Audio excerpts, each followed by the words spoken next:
High friends, welcome to all of you. आजचा आहे आपलं 12 नंबरचं लेक्चर्स आणि लास्ट लेक्चरला जे आहे ते आपण ओहम्स लॉ आणि पॉवरचे फॉर्म्युलेज पाहिले होते.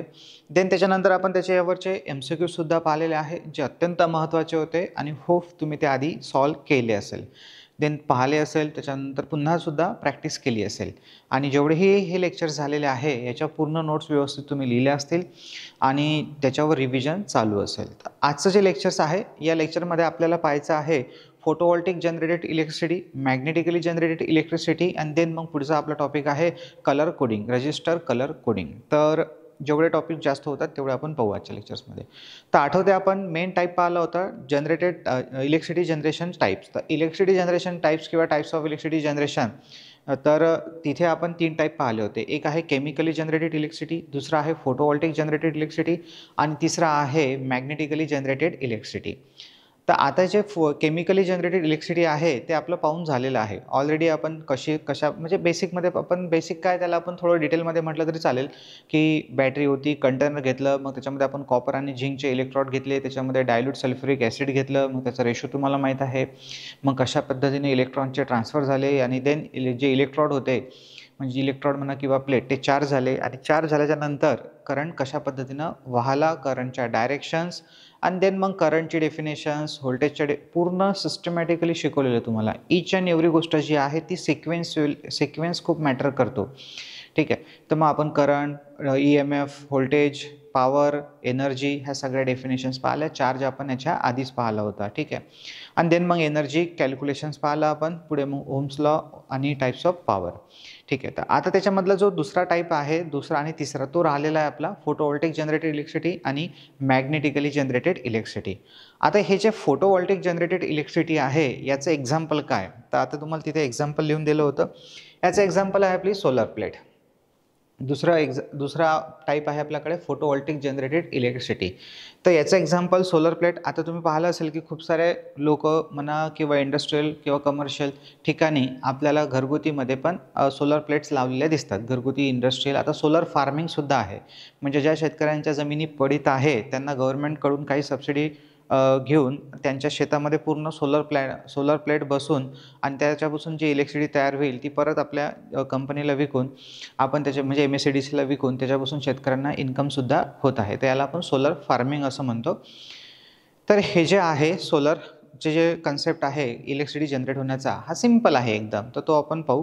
पण सगळ्यात महत्त्वाची गोष्ट की हे जे प्लेट्स असतात याच्याबद्दलची थोडंसं इंट्रोडक्शन देणं गरजेचं आहे, कारण की बेसिक आहे एकदम. फक्त काय आपल्या डोक्यात काय की हे सोलर प्लेट कशापासून बनलेली असते. तर पहा, समजून घ्या. हे जे सोलर प्लेट आहे हे सेमीकंडक्टिंग मटेरियलपासून बनलेली असते. आता सेमीकंडक्टिंग मटेरियल म्हणजे काय आठवते आपण शिकलो होतो कंडक्टर, इन्सुलेटर. तर कंडक्टर आणि इन्सुलेटरच्या मधातलं मटेरियल होतं सेमीकंडक्टर. जसं कंडक्टर म्हटलं तर 4पेक्षा कमी इलेक्ट्रॉन्स होते, इन्सुलेटर्स म्हटलं तर 4पेक्षा जास्त इलेक्ट्रॉन्स होते संयोजक कक्षेमध्ये म्हणजे लास्ट ऑर्बिटमध्ये. आणि देन हे जे सेमीकंडक्टिंग मटेरियल्स होते यांच्या शेवटच्या कक्षेमध्ये एक्झॅक्टली 4 इलेक्ट्रॉन्स असतात. तर याचं उदाहरण आहे जर्मेनियम आणि सिलिकॉन, जे आपण मोस्टली सेमीकंडक्टिंग मटेरियल म्हणून यूज करतो. एक सेलिनियमसुद्धा आहे आणि कार्बनसुद्धा आहे, पण ते आपण यूज करत नाही आहे. आपण इथे यूज करतो आहे फक्त सिलिकॉन आणि जर्मेनियम. तर सिलिकॉन आणि जर्मेनियमपासून ही सोलर प्लेट बनवलेली असते. मग सर फक्त सिलिकॉन, एक गोष्ट आणखी महत्त्वाची, कन्फ्यूज व्हायचं नाही. सिलिकॉन आणि जर्मेनियम जे म्हटलं तर अर्ध सिलिकॉन आणि अर्ध जर्मेनियम नाही, एक तर सिलिकॉन असेल किंवा जर्मेनियम. म्हणजे आपण हा जो आणि शब्द वापरला आहे पुस्तकातही जनरली वापरला जातो, पण इथं किंवा हा शब्द बरोबर आहे, एक तर सिलिकॉन किंवा जर्मेनियम. ठीक आहे. देन मग महत्त्वाची गोष्ट आहे असं की हे जे सिलिकॉन आहे हे नुसतं सिलिकॉन नसते, तर याच्यामध्ये दुसरे पदार्थसुद्धा मिक्स केलेले असतात. म्हणजे त्याला डोपिंग प्रोसेस म्हणतो, दुसरा पदार्थ मिक्स करणारा. आणि या डोपिंग करून आपण इथे 2 टाईपचे मटेरियल बनवतो, N टाईप आणि P टाईप. तर हे बेसिक जे आहे पूर्ण सेमीकंडक्टिंग मटेरियलचं, जेव्हा आपण सेमीकंडक्टर मटेरियलला शिकणार चॅप्टर नंबर 21मध्ये किंवा पुढचा जो काही चॅप्टर, आता ही जुन्यानुसार 21 आहे, पण जेव्हा आपण बेसिक इलेक्ट्रॉनिक्स हा चॅप्टर पाहणार तेव्हा आपल्याला टोटल याचा स्टडी होणार की हे सेमीकंडक्टर्स कसे बनलेले असतात. पण थोडक्यात आपल्याला माहिती द्यायची असेल तर पहा, तर एक असतं इंट्रन्सिक आणि एक असतं एक्सट्रन्सिक. इंट्रन्सिक म्हणजे शुद्ध सेमीकंडक्टर, ज्याचा कोणताही यूज प्रॅक्टिकली नाही आहे. का नाही आहे का ते आपण पुढे पाहू. तर आता इथे जे आहे हे सेमीकंडक्टर, तर एक्सट्रन्सिक सेमीकंडक्टर, याच्यामध्ये जे आता 2 मटेरियल आहे हे दोन्हीही एक्सट्रन्सिकच आहे, सिलिकॉन किंवा जर्मेनियम. सिलिकॉन और जर्मेनियम, ठीक आहे, दोघांपैकी कोणताही आपण एक मटेरियल यूज करतो. सिलिकॉन तसं बेस्ट आहे, म्हणजे साखरेचा चहा, गुळाचा चहा, तर गुळाचा चहा जो आहे तो बेस्ट आहे. तर अशा पद्धतीनं पण चहा बनवण्यासाठी फक्त साखरच नाही तर त्याच्यामध्ये चहापत्तीसुद्धा टाकावं लागते, पाणीसुद्धा, दूधसुद्धा, जे काही असेल मसाले वसाले ते सुद्धा इतर पदार्थ त्याच्यामध्ये असतात. तसंच हा जो सिलिकॉन आहे याच्यामध्ये आपण एक्सटर्नल मटेरियल टाकतो आहे. सिलिकॉन प्लस जे आहे याला इम्प्युरिटी म्हणतात. जो दुसरा पदार्थ आपण याच्यामध्ये टाकतो, ठीक आहे, त्याला इम्प्युरिटी म्हणतात. तो कोणता पदार्थ टाकतात आणि तो पदार्थ आपल्याला गरजेचा आहे, माहीत असला पाहिजे, पण ते आपण तिकडे शिकणार. बेसिक इलेक्ट्रॉनिक या चॅप्टरमध्ये सध्या नाही, पहिले क्लिअर करून देतो आहे, कारण की मी तुम्हाला हे बेसिक लेवलला शिकवत आहे सध्या. सोलरची प्लेट्स म्हणजे तुम्हाला जे टाईप सांगितले होते की इलेक्ट्रिसिटी या याच्यावरून तयार होऊ शकते, या मेन कंपोनंट्सपासून म्हणा किंवा मेन टाईप्सपासून तयार होऊ शकते, तर त्या मेन टाईप्सबद्दल आपल्याला थोडक्यात इन्फॉर्मेशन असली पाहिजे. जसं मॅग्नेटिकली जनरेटेड इलेक्ट्रिसिटी आहे, तर हे सुद्धा आपण आता जेव्हा अल्टरनेटिंग करंट हा चॅप्टर येईल आपला किंवा DC जनरेटर हा चॅप्टर येईल तेव्हा त्याला डिटेलमध्ये शिकणार. मग आर्मेचर वाइंडिंग असेल तर मग तिचे टाईप्स असेल, फील्ड वाइंडिंग, मग फील्ड वाइंडिंगचे एक्सायटेशन वगैरे, जेव्हा अल्टरनेटर येते तेव्हा तर आपण एक्सायटेशन वगैरे, तर अल्टरनेटिंग करंट असेल तर AC वेव्हफॉर्म कशी तयार होते, DC जनरेटर असेल तर मग ACला DC कसं करतात, हे सगळं आपण जेव्हा ते चॅप्टर्स येतील तेव्हा पाहू. म्हणून सांगतो आहे की हा टॉपिक जो काही मी तुम्हाला आता शिकवत आहे ही एक फक्त ट्रेलर आहे, जे आपल्याला एक इंट्रोडक्शन असलं पाहिजे त्याच्याबद्दल, बस. तर हे जे सिलिकॉन आहे याच्यामध्ये आपण इम्प्युरिटी टाकतो. सेम असंच इकडे जे आहे त्याच्यामध्ये पण आपण जर्मेनियममध्ये इम्प्युरिटी टाकतो आणि देन मग याच्यापासून हे जे दोन मटेरियल आहे सिलिकॉन प्लस इम्प्युरिटी, इथून मग दोन मटेरियल बनतात. एक बनते N टाईप आणि दुसरा बनते एक P टाईप, म्हणजे बनवला जातो. एक N टाईप बनवला जातो आणि एक दुसरा P टाईप बनवला जाते. N टाईप, P टाईप, ठीक आहे. आता हे जे N टाईप मटेरियल आहे आणि P टाईप, याचे नावच हे आहे N आणि फक्त P. त्याचं एक वैशिष्ट्य आहे की जे N टाईप मटेरियल्स असतात याच्यामध्ये होल्सची संख्या जास्त असते, इलेक्ट्रॉनची संख्या जास्त असते, आणि P टाईप मटेरियलमध्ये जे आहे ती होलची संख्या जास्त असते. आता पहा, हा जो P आहे ना, या P मध्येच तुम्हाला एक होल दिसतो आहे. असा काढताना आपण एक सर्कल काढतो ना, तर मानून घ्यायचं की तो होल आहे. त्याच्यामुळे मग आपण इथे लक्षात ठेवू शकतो. तर होल म्हणजे काय, तर आपण ॲटॉमिक स्ट्रक्चर शिकलो आहे. इलेक्ट्रॉनची रिकामी जागेला होल म्हणतात. म्हणजे जिथे इलेक्ट्रॉन असायला पाहिजे तिथे आता इलेक्ट्रॉन नाही आहे, तर तिथे मग होल आहे. जसं एखादी खुर्ची असेल, कोणी त्याच्यावर बसलं असेल तर हो बसलं आहे, पण त्या खुर्चीवर कोणीच बसलं नसेल तर आपण त्याला खाली खुर्ची म्हणू, बस. तसंच इथं होल्स आहे. तर हे जे P टाईप मटेरियल असते याच्यामध्ये मोठ्या संख्येमध्ये होल्स असतात, ओके, जिथे इलेक्ट्रॉन बसू शकतात किंवा हे इलेक्ट्रॉनची रिकामी जागा आहे. पण असं नाही आहे की या होल्समध्ये इलेक्ट्रॉन नसतात, तर काही ना काही इलेक्ट्रॉनसुद्धा असतात, पण त्यांची संख्या फार कमी असते, म्हणून त्याला आपण मायनॉरिटी कॅरियर म्हणतो इलेक्ट्रॉन्सला. होलची संख्या जास्त असते. आणि याच्या एक्झॅक्टली उलटं असतं N टाईप मटेरियलमध्ये.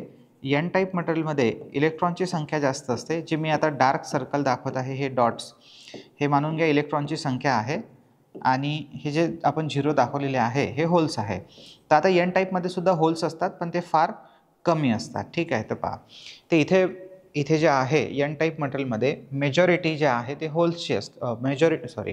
N टाईप मटेरियलमध्ये जे आहे ती मेजॉरिटी इलेक्ट्रॉनची असते आणि मायनॉरिटी म्हणजे अल्पसंख्याक जे आहे ते होल्स असतात.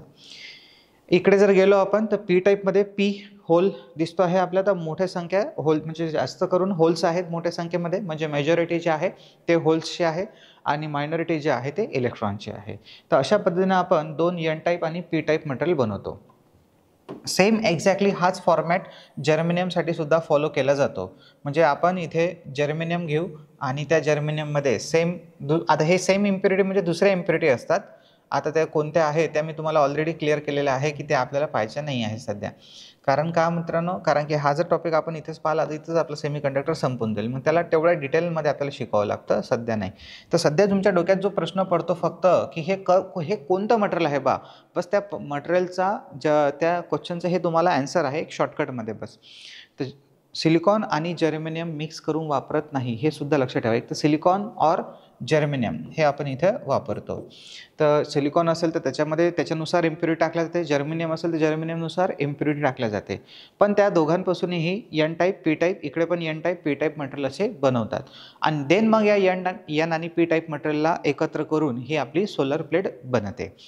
तर ही जी सोलर प्लेट आहे याच्यामध्ये एक रेषा असते जी या दोन मटेरियलला वेगवेगळी करते किंवा हे दोन मटेरियल जोडले जातात, त्याला म्हटलं जाते जंक्शन्स. हे नाव थोडंसं ब्लर आहे तर मी इथे परत लिहितो आहे. जिथे हे दोन मटेरियल जोडले जातात त्यांना म्हटलं जाते जंक्शन. तर हे जे आहे मधातलं आपल्याला व्हायलेट कलर दिसत असेल तर हे जंक्शन आहे. याच्या वरचं जे मटेरियल असेल प्लेटच्या वरचं सगळ्यात ते ऑलवेज एन टाईप मटेरियल असते. एन टाईप म्हणजे जिथे इलेक्ट्रॉनची संख्या जास्त आहे. आणि याच्या खालचं जे मटेरियल असेल ते असेल पी टाईप, ज्याच्यामध्ये होलची संख्या जास्त असेल. एन टाईपमध्ये इलेक्ट्रॉनची संख्या जास्त असते, पी टाईपमध्ये होलची संख्या जास्त असते. तर अशा पद्धतीने ही बनली आपली सोलर प्लेट. आता या सोलर प्लेट जी मोठीच्या आपल्याला दिसते, ठीक आहे, जेवढंही आता हे सोलर फार्मिंग असेल या सोलरचा प्रोजेक्ट असेल, प्लांट असेल, त्याच्यामध्ये ह्या वेगवेगळ्या प्लेट्स लागलेल्या असतात. आता त्या प्लेट्समध्येही सेल्स असतात आणि ते सेल्स मग सिरीज पॅरललमध्ये जोडलेले असतात आणि मग त्याच्यापासून आपल्याला व्होल्टेज भेटते, व्होल्टेज आणि करंट.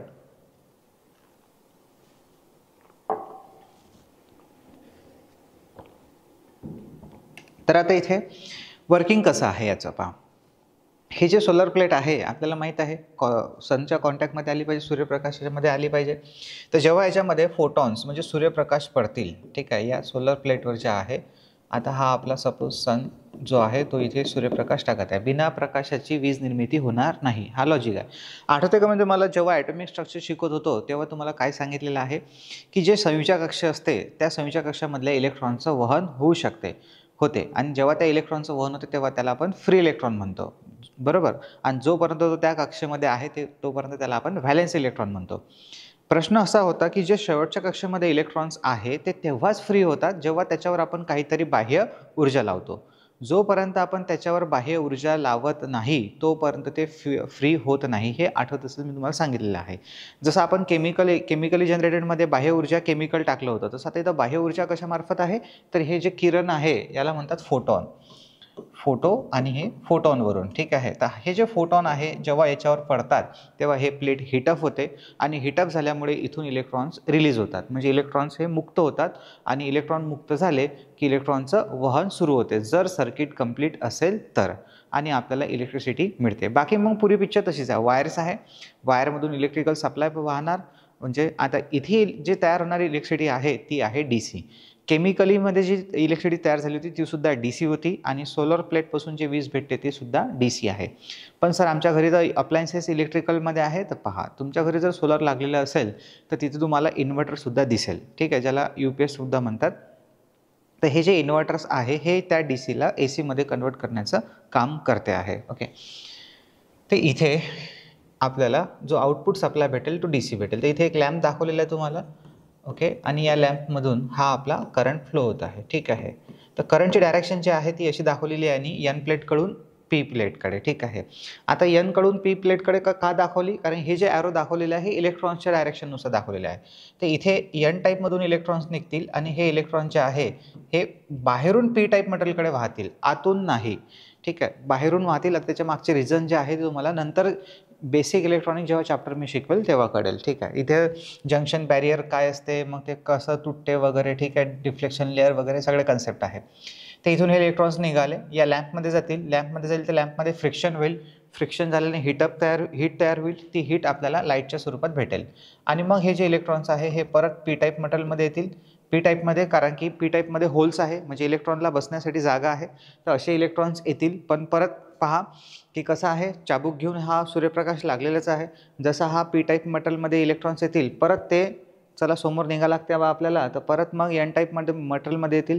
N टाईप मटेरियलमध्ये आले तर परत Pमध्ये, परत असं हे चक्र पूर्ण चालू राहणार. जोपर्यंत हे चक्र चालू आहे तोपर्यंत आपल्याला इलेक्ट्रिकल सप्लाय भेटत आहे. आता हे जे इलेक्ट्रॉन्स मुक्त होत आहे हे कुठपर्यंत होत राहतील, हे जब तक है जान, म्हणजे जब तक है सूर्यप्रकाश, ठीक आहे. तर जोपर्यंत सूर्यप्रकाश आहे तोपर्यंत हे इलेक्ट्रॉन्स फिरत राहतील. ज्यावेळेस हा सूर्यप्रकाश गायब झाला यापासून आपल्याला या प्लेटपासून इलेक्ट्रिसिटी जनरेशनसुद्धा थांबलं. तर आता आपण अशा नंबर ऑफ प्लेट ज्या आहे त्या जोडून एकत्र करून आपण याच्यापासून लार्ज अमाऊंट ऑफ पॉवरसुद्धा घेऊ शकतो.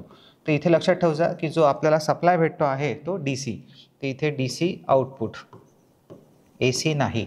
मॅग्नेट जनरेटर जे आहे AC जनरेटर त्याच्यापासूनच आपल्याला AC सप्लाय भेटते. तर अशा पद्धतीनं इथे तुम्हाला दिसेल. बाकी हे जे आहे हे इथे झूम करून दाखवलेलं आहे, याचं काही आपल्याला गरज नाही आहे. तुम्ही हे नका काढू, फक्त एवढी प्लेट काढा, तिकडे एक लॅम्प दाखवा आणि एक बेसिक सिम्पल डायग्राम काढा आणि या डायग्रामच्या खाली जे आहे हे एवढं लिहून घ्या. तर संपलं आपलं. इथे आपण पाहिलं आहे फोटोव्होल्टिक म्हणजे फोटॉन्स. ओके, हे जे दिसले तुम्हाला फोटॉन्स, आणि या फोटॉनवरूनच आपल्याला व्होल्टिक म्हणजे व्होल्टेज भेटत आहे. तर फोटोव्होल्टिक जनरेटेड इलेक्ट्रिसिटी. याचं सिंपल उदाहरण मी तुम्हाला सांगितलं की सूर्य प्लेटवर प्रकाश पडतो, त्या प्रकाशाने प्लेट्स गरम होतात, प्लेट्स गरम झाल्या तर हे इलेक्ट्रॉन्स मुक्त होतात, आणि मुक्त झाल्याने तिथून इलेक्ट्रॉनचं वहन होते. इलेक्ट्रॉनच्या वहनालाच आपण करंट म्हणतो. ऑब्व्हियसली या दोन प्लेटच्या इथे जे दोन प्लेट्स असतील याच्या मधात व्होल्टेजसुद्धा तयार होते, कारण की हे ज्या प्लेट्स आहे याच्यामध्ये छोटे छोटे सेल्स आहे, आणि त्या सेल्समध्ये मग आपल्याला व्होल्टेजसुद्धा भेटते ऑब्व्हियसली. तर आता त्याच्यानंतर मग इथून इलेक्ट्रॉन्स, आता हे जे व्होल्टेज आहे हे डिपेंड्स आहे समजा तुम्हाला किती प्लेट्स तुम्ही सिरीज आणि पॅरललमध्ये फायनली जोडत आहे त्याच्यावरून. ठीक आहे, तर अशा पद्धतीने तुम्ही लिहून घ्या. बाकी मग अजून याचा स्टडी करणार आहे आपण, पर सेलचं EMF किती असते, मग त्या काय कशा जोडलेल्या असतात, तर ते आपण नंतर पाहणार आहे. ठीक आहे, पुढे जाऊ मग आपण नंतर. याच्यानंतर पहिले हे लिहून घ्या तुम्ही, हे डायग्राम काढा, व्हिडिओला स्टॉप करा. ठीक आहे, आणि त्याच्यानंतर हे लिहून घ्या.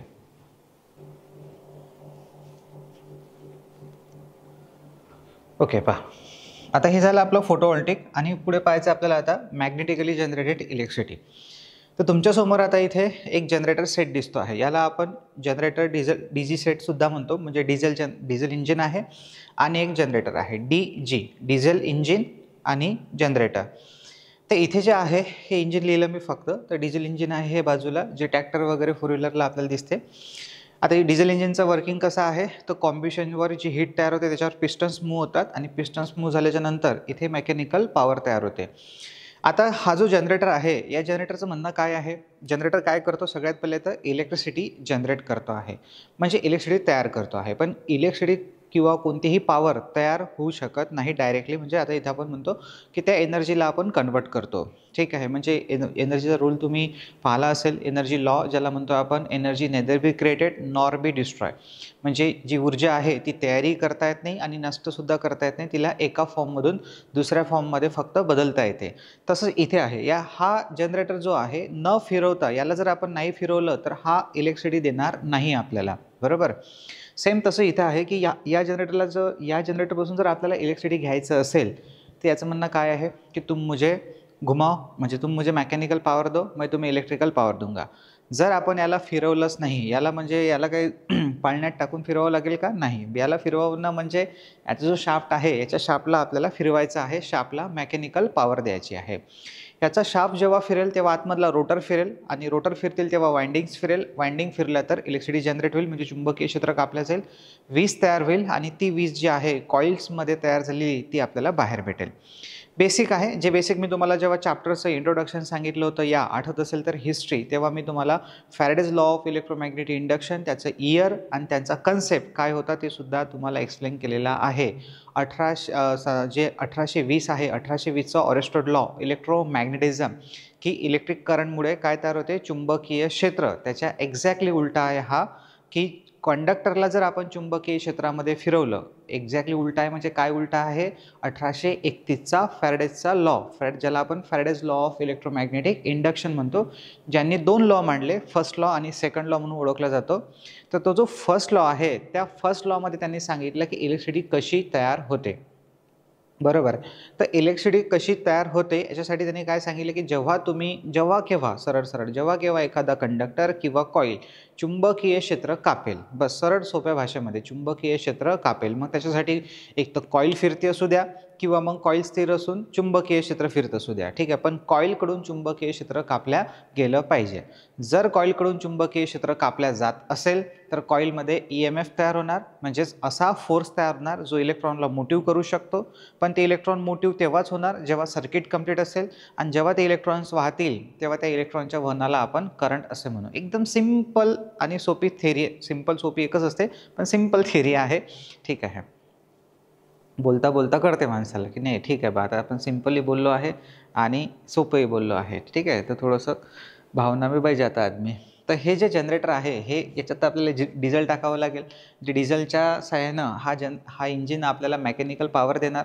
ती म्हणजे या इंजिनचा शाफ्ट आपण या जनरेटरच्या शाफ्टसोबत जोडलेला आहे आतमध्येच, तो आता इथे दिसणार नाही तुम्हाला. आणि त्याच्यानंतर जेव्हा आपण या जनरेटरला फिरवू तेव्हा हा जनरेटर आपल्याला इलेक्ट्रिकल पॉवर देणार. आता हा डिटेल याचं कन्स्ट्रक्शन, डिटेल याचं वर्किंग हे आपण परत जेव्हा सिंक्रोनस जनरेटर म्हणजेच अल्टरनेटर किंवा AC जनरेटर हा जेव्हा चॅप्टर पाहू तेव्हा पाहणार आहे, सध्या नाही.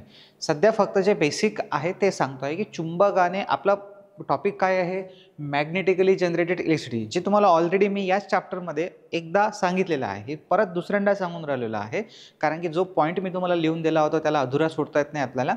त्याच्याबद्दल आपल्याला काही ना काहीतरी माहीत असलं पाहिजे, हालाकी आपण त्याला पुढे शिकणार आहे.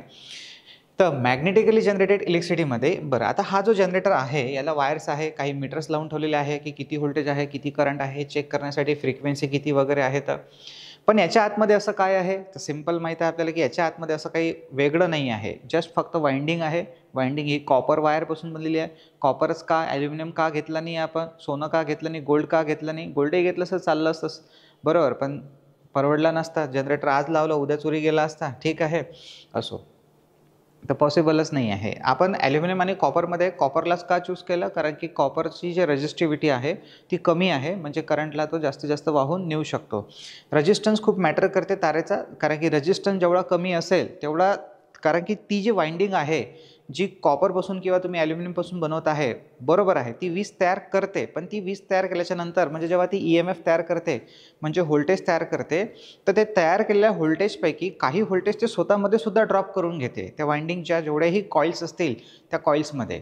म्हणून त्या वाइंडिंगचा जेवढा रेजिस्टन्स कमी असेल तेवढा त्याच्यामध्ये व्होल्टेज ड्रॉप कमी होईल. ठीक आहे, असं आहे हे पिक्चर सिंपल. तर इथे आता उदाहरण दिल्यापेक्षा तुम्हाला बेस्ट उदाहरण समजलंच आहे. तर कॉईलचा म्हणून काय होईल की आपण जर ॲल्युमिनियम यूज केला तर ॲल्युमिनियमचा रेजिस्टन्स जास्त असतो कॉपरच्या तुलनेपेक्षा, आणि ॲल्युमिनियमची तार वापरल्यानं त्याच्यामध्ये व्होल्टेज तर तयार होईलच, पण व्होल्टेज ड्रॉप हा जास्त असल्याकारणानं आपल्याला बाहेर व्होल्टेज कमी भेटेल. आता बाहेर आपल्याला जास्तीत जास्त पाहिजे असेल तर आतमध्ये व्होल्टेज जे आहे ते कमीत कमी ड्रॉप झालं पाहिजे, आणि त्याच्यासाठीच आपण आतमध्ये कॉपरची वायर यूज करतो. आणि दुसरं कारण असं आहे की कॉपरचं ॲज कम्पेअर टू जर सारख्या करंट रेटिंगसाठी जर विचार केला तर साईजसुद्धा कमी होते. ओके, आणि हां, ॲल्युमिनियम जो आहे तो लाईट वेट आहे. जेव्हा आपण हे टाईप्स ऑफ मटेरियल शिकू तेव्हा पाहूच सगळं काही. तर आता हे जे टेम्परेचरचा जो इफेक्ट आहे तो सुद्धा कॉपरवर जास्त होत नाही, म्हणजे ॲल्युमिनियम लवकर जळू शकते, कॉपर जळू शकत नाही लवकर. ठीक आहे, म्हणजे मेल्टिंग टेम्परेचर जे आहे ते जास्त आहे कॉपरचं. आता हा जो जनरेटर आहे याच्या आतमध्ये काय आहे तर पहा, प्रिन्सिपल काय सांगते की जेव्हा कॉईलला चुंबकीय क्षेत्रामध्ये फिरवले असता कॉईलमध्ये EMF तयार होते. याच लॉला हे जे डेफिनेशन बोललो मी, हे डायनॅमिकली इंड्यूस EMFची बोललो आहे. तर हे सुद्धा तुम्हाला स्टॅटिक आणि हे सगळं सांगणार आहे. Statically generated electricity, dynamically generated electricity काय आहे, जेव्हा मी तुम्हाला चौथा नंबर चॅप्टर शिकवणार आहे आपल्या या नवीन सिक्वेन्सनुसार मॅग्नेटिक फील्ड आणि इलेक्ट्रोमॅग्नेटिक इंडक्शन. तर त्या चॅप्टरमध्ये आपण हे सगळं शिकणार आहे की स्टॅटिकली कशी तयार होते, डायनॅमिकली कशी तयार होते, सेल्फ इंडक्शन, म्युच्युअल इंडक्शन. पण सध्या जे आहे ते मी फक्त तुम्हाला हे सांगत आहे की कॉईलला फिरवल्याने आपण वीज निर्मिती करू शकतो. एक तर कॉईलला फिरवा किंवा मग फक्त कॉईलला स्थिर ठेवून चुंबकाला फिरवा. पण जेव्हा तुम्ही कॉईलला फिरवाल तेव्हा त्या कॉईलला आपल्याला कुठेही नाही फिरवायचं आहे, नाही तर घेतलं कॉईलला देन फिरून राहिलो आपण, असं चालणार नाही. कॉईलला फिरवायचं आहे तर कॉईलला चुंबकीय क्षेत्राच्या मधात फिरवावं लागेल, आणि तिथे जे चुंबकीय क्षेत्र असेल ते स्थिर पाहिजे. आता स्थिर चुंबकीय क्षेत्र म्हणजे काय पहा, मी तुम्हाला हे सगळ्या गोष्टी थोडक्यात काय आता हिस्ट्रीमध्ये सांगितल्या होत्या वाटते बहुतेक, आता मलाही आठवत नाही आहे. पण जेव्हा मी तुम्हाला या चॅप्टरची हिस्ट्री सांगत होतो तेव्हा जो फॅरेडेज लॉ एक्सप्लेन करत होतो तेव्हा सांगितलं होतं की जे चुंबक आहे त्या चुंबकाच्या भोवती चुंबकीय रेषा असतात, दाखवलं सुद्धा होतं. आणि त्या चुंबकीय रेषा ज्या आहेत त्या आपल्याला डोळ्यानं दिसतात. चुंबकीय रेषा ज्या आहेत त्या डोळ्यानं दिसतात ऐकू आलं ना तुम्हाला, बरोबर? म्हणजे तुम्ही बरोबर ऐकत आहे. जर तुम्हाला असं वाटलं असेल की दिसत नाही तर मग तुम्ही काही ऐकून नाही राहिलेले आहे, फक्त पाहू राहिले आहे. तर हा जो चुंबक आहे जो आपल्याला दिसतो आहे त्या चुंबकाच्या भोवती चुंबकीय रेषा असतात ज्या आपल्याला डोळ्यांना दिसत नाही. ठीक आहे, मी काय बोलतो आहे दिसत नाही याच्याकडे थोडं लक्ष ठेवा. जर कधी कधी असं म्हटलं जसं मी आता म्हटलं आहे तर ते जाणूनसुद्धा म्हटलेलं असू शकते, तर त्याला क्लिअर करून घेत चला पुढे. तर आता हे जे मॅग्नेट आहे याच्या भोवती चुंबकीय क्षेत्र आहेच. आता या चुंबकाला दोन ध्रुवसुद्धा आहे, N आणि S, नॉर्थ पोल आणि साऊथ पोल. ठीक आहे, N शॉर्टकटमध्ये आपण त्याला N आणि S म्हणतो, असं नॉर्थ आणि साऊथ बोंबलल्यापेक्षा. दोन ध्रुव म्हणजे जिथून चुंबकीय क्षेत्र निघते आणि जिथं संपते असे ते दोन ध्रुव आहे. नॉर्थ पोलकडून चुंबकीय क्षेत्र निघत असते, साऊथ पोलकडे जात असते. हे सुद्धा सगळं डिटेलमध्ये शिकणार आहे आपण. फक्त ट्रेलर सांगत आहे, परत 10 वेळेस ते समजून सांगतो आहे. इंट्रोडक्टरी पार्ट आहे हा. ठीक आहे, कारण की पुढे शिकत असताना आता त्याला वेळ आहे तो टॉपिक येण्यासाठी, तर आता थोडक्यात माहिती असली पाहिजे आपल्याला. तर हे जे चुंबकीय क्षेत्र निघते हे नेहमी एन पोलकडून निघते आणि एस पोलकडे जाते. तर जोपर्यंत मी या चुंबकाला बदलवणार नाही, असा आता याचं सपोज मानून घ्या की याचा राईट साईडला हा किंवा इकडे लेफ्ट साईडला आपण जसं पाहत आहे तुमच्या साईडनं इकडचा लेफ्ट आहे, मी पण तुमच्यासारखं मी पाहत आहे. तर सपोज इकडचा लेफ्ट आहे, इकडचा राईट आहे. तर हे आपण डायग्रामवर सुद्धा समजून घेऊ शकतो, म्हणजे तुम्हाला आणखी क्लिअर होईल. पण मला ते डायग्राम काढायची नव्हती. ओके, पहा, म्हणजे ते चाललो आपण आता त्याच्या कन्सेप्टमध्ये डिटेल्समध्ये. तर इथे आपण तरी एक मॅग्नेट काढू, कारण की तुम्हाला स्थिर चुंबकीय क्षेत्राचं जर समजलं तरच तुम्हाला पुढचं काही समजेल. तर हा सपोज आपल्याकडे एक मॅग्नेट आहे, याला इकडे एन पोल आहे, इकडे एस पोल आहे, डावीकडे एन आहे, उजवीकडे एस आहे. तर जे चुंबकीय क्षेत्र आहे ते नॉर्थ पोलकडून निघते आणि साऊथ पोलकडे जाते. ठीक आहे, अशा पद्धतीनं. तर आतमधून सुद्धा ते वाहते. आता हे जे चुंबकीय क्षेत्र आहे जे नॉर्थ पोलकडून निघालं आणि साऊथ पोलकडे जात आहे, हे असंच राहणार जोपर्यंत हा नॉर्थ पोल इकडे आहे. म्हणजे हे असंच जाणार डावीकडून उजवीकडे, उजवी बाजू डावीकडून उजवीकडेच जात राहणार जोपर्यंत हा नॉर्थ पोल इकडेच आहे. जर मी हा नॉर्थ पोल बदलवला, ठीक आहे, नॉर्थ पोल बदलवला तर सेम चुंबकीय क्षेत्र सुद्धा बदलणार. समजा नॉर्थ पोल तिकडे गेला तर तिकडून इकडे येणार चुंबकीय क्षेत्र. ॲरो तसेच आहे मात्र, पण चुंबकीय क्षेत्र तिकडून इकडे येणार. जर परत पोल बदलवला तर परत चुंबकीय क्षेत्र डावीकडून उजवीकडे. जर हे पोल बदलत राहिले तर चुंबकीय क्षेत्र सुद्धा आपली डायरेक्शन काय करत राहणार, बदलत राहणार. त्याला म्हणणार आपण बदलतं चुंबकीय क्षेत्र. पहा, समजून आलं ना? हे पहा, पोल बदलून राहिले, बदलतं चुंबकीय क्षेत्र. पण अशा चुंबकीय क्षेत्रामध्ये नाही फिरवायचं आपल्याला कॉईलला. जेव्हा आपण कॉईलला फिरवू, बदलत्या चुंबकीय क्षेत्रात सुद्धा EMF तयार होते. तो कसा तयार होते, कुठं तयार होते ते आपण पुढे पाहू. पण सध्या मी तुम्हाला जे जनरेटरचं डायनॅमिकल इंड्यूस EMF सांगत आहे, त्याच्या उदाहरणामध्ये, त्याच्या प्रिन्सिपलमध्ये आपल्याला फिक्स आहे, स्थिर चुंबकीय क्षेत्र पाहिजे. ठीक आहे, तर इथे जे आहे म्हणजे जे जनरेटरचं प्रिन्सिपल आहे आपल्या अल्टरनेटरचं ते, तर इथे आपण हे जे आहे हे पोल जोपर्यंत बदलणार नाही तोपर्यंत हे चुंबकीय क्षेत्र बदलणार नाही. म्हणून चुंबकीय क्षेत्र बदलण्यासाठी पोल बदलले पाहिजे. आता पोलच जर बदलत नसेल तर ते चुंबकीय क्षेत्रसुद्धा स्थिर असेल, म्हणजे ते आपली दिशा आणि किंमत दोन्हीही चेंज करणार नाही. तर अशा किंमत पण आली त्याच्यामध्ये, म्हणजे चुंबकीय क्षेत्राच्या ह्या जर समजा 10,000 रेषा असतील, फॉर एक्झाम्पल 10,000 रेषा असतील तर 10,000च ठीक राहतील. अशा 10,000 ते 0, परत 0 ते 10,000 असं नाही. तर चुंबकीय क्षेत्राची जी किंमत आहे ती सुद्धा फिक्स आणि त्याची डायरेक्शनसुद्धा फिक्स. जे काही असेल पण एकच डायरेक्शन, कोणतीही असू द्या. ते असं काही नाही की डावीकडून उजवीकडेच पाहिजे म्हणून, कोणतीही असू द्या पण एक डायरेक्शन फिक्स पाहिजे. तर जेव्हा त्या चुंबकीय क्षेत्राची डायरेक्शन म्हणजे दिशा आणि त्याची किंमत हे स्थिर असेल, बदलणार नाही, तेव्हा त्या चुंबकीय क्षेत्राला म्हणणार आपण स्थिर चुंबकीय क्षेत्र. हे सांगितल्याच्या नंतर डबल जर तुम्ही मला म्हटलं की सर स्थिर चुंबकीय क्षेत्र म्हणजे काय, किंवा नाही समजलं तुम्ही आता ऐकलं काय. कारण की ज्या मित्रांनो सोप्या सोप्या गोष्टी आहे ना त्या एकदम आपल्याला एका झटक्यात कळलं पाहिजे, त्याला आपल्याला लांबवता नाही येत. ठीक आहे, कारण की हा 1 सेकंदाचा पॉईंट होता, 5 सेकंदाचा, ज्याला मी 1-2 मिनिटं एक्सप्लेन केलेलं आहे. स्थिर चुंबकीय क्षेत्र म्हणजे कळलं ना तुम्हाला, चुंबकीय क्षेत्राची दिशा बदलली नाही पाहिजे आणि त्याची किंमत नाही बदलली पाहिजे, अशाला म्हणून आपण स्थिर चुंबकीय क्षेत्र. आणि अशा या स्थिर चुंबकीय क्षेत्रामध्ये मग आपल्याला कॉईलला फिरवायचं आहे. ठीक आहे, पहा, तर आता काही पॉईंट्स आहे, पहिले पाहून घ्या सगळं, देन नंतर लिहा. सध्या काहीच लिहू नका तुम्ही, पहिले कन्सेप्टला समजून घ्या, कारण की थोडंसं आता याला वेळ लागणार आहे. तर हा जो जनरेटर आहे याच्यामध्ये बेसिक काय रिक्वायरमेंट आहे आपल्याला, म्हणजे आपल्याला जर वीज तयार करायची असेल तशा तर भरपूर साऱ्या गोष्टी पाहिजे आपल्याला. वीज जर तयार करायची असेल, जसं जीवन जगायचं आहे आपल्याला, एक उदाहरण सांगतो आहे, जस्ट थोडंसं 1 मिनटं. आपल्याला जीवन जगायचं आहे तर काय गोष्टी लागतात, खूप साऱ्या लागतात, अनगिनत. कसं मग जर भागवतो म्हटलं तर भागून जाते, नाही भागवतो म्हटलं तर मग पाहिजे म्हणजे पाहिजेच. मग तर चप्पलीचे आपल्याला 10-12 जोड पाहिजे, बेल्टचे सुद्धा 10-12, घड्याळचे सुद्धा 10-12, तेही कमी पडतील. कोणाकोणाकडे तर अजून अलमाऱ्याच असते भरलेल्या असतील. ड्रेसचे भागलं तर 2-3 ड्रेसमध्ये भागेल, नाही तर मग 30-40 ही कमी आहे, बरोबर. असं आहे, असं म्हणजे अजून रिक्वायरमेंट्स आहेत. पण तसं इथे आहे की जेव्हा आपण जनरेटर बनवतो तेव्हा आपल्याला भरपूर साऱ्या छोट्या मोठ्या कंपोनंटची गरज आहे. तर ते कोणते आहे ते परत त्या चॅप्टरमध्ये शिकू आपण. पण सध्या आपल्याला जर वीज तयार करायची असेल तर आपल्याला एक्झॅक्टली मिनिमम 3 गोष्टी तरी पाहिजे, मिनिमम 3. ठीक आहे, म्हणजे चेक करण्यापुरतं किंवा वीज तयार होते असं केलं तर. तर मिनिमम 3 गोष्टी कोणत्या पहा. ज्याच्यात वीज तयार करायची आहे ती म्हणजे कॉईल, म्हणजे वाइंडिंग आपली. दुसरी, आता या कॉईलला आपल्याला फिरवायचं आहे स्थिर चुंबकीय क्षेत्रामध्ये, तर आपल्याला लागतील मॅग्नेट. सध्या आपण आता परमनंट मॅग्नेटच घेणार आहे, म्हणजे त्याच्यापासून आपल्याला एनी टाईम, जसं मी तुम्हाला आता जे उदाहरण दाखवलं होतं, हे हे आहे परमनंट मॅग्नेट. ओके, याच्यामध्ये आजही चुंबकीय क्षेत्र आहे. 10 वर्षाआधी 10 नाही 15 वर्षाआधी विकत घेतलेले आहे. हे 15 वर्षाच्या आधी याच्यामध्ये चुंबकीय क्षेत्र होतं, ते जेवढं होतं तेवढंच आजही आहे. परमनंटली नॅचरल मॅग्नेट आहे आणि हे अजूनही खूप वर्ष आपल्याला चुंबकीय क्षेत्र देतच राहतील. जोपर्यंत मी याला आदळआपत करणार नाही, गरम करणार नाही, तोपर्यंत याच्यामधलं चुंबकीय क्षेत्र असंच राहील. तर ते का असंच राहील, का नाही, हे सुद्धा सगळ्या क्युरिओसिटीच्या पार्ट्स आहे, जो आपल्याला पुढे पुढे शिकायचा आहे. ठीक आहे, तर असं हे आपलं परमनंट मॅग्नेट आहे, तर आपण ते घेणार.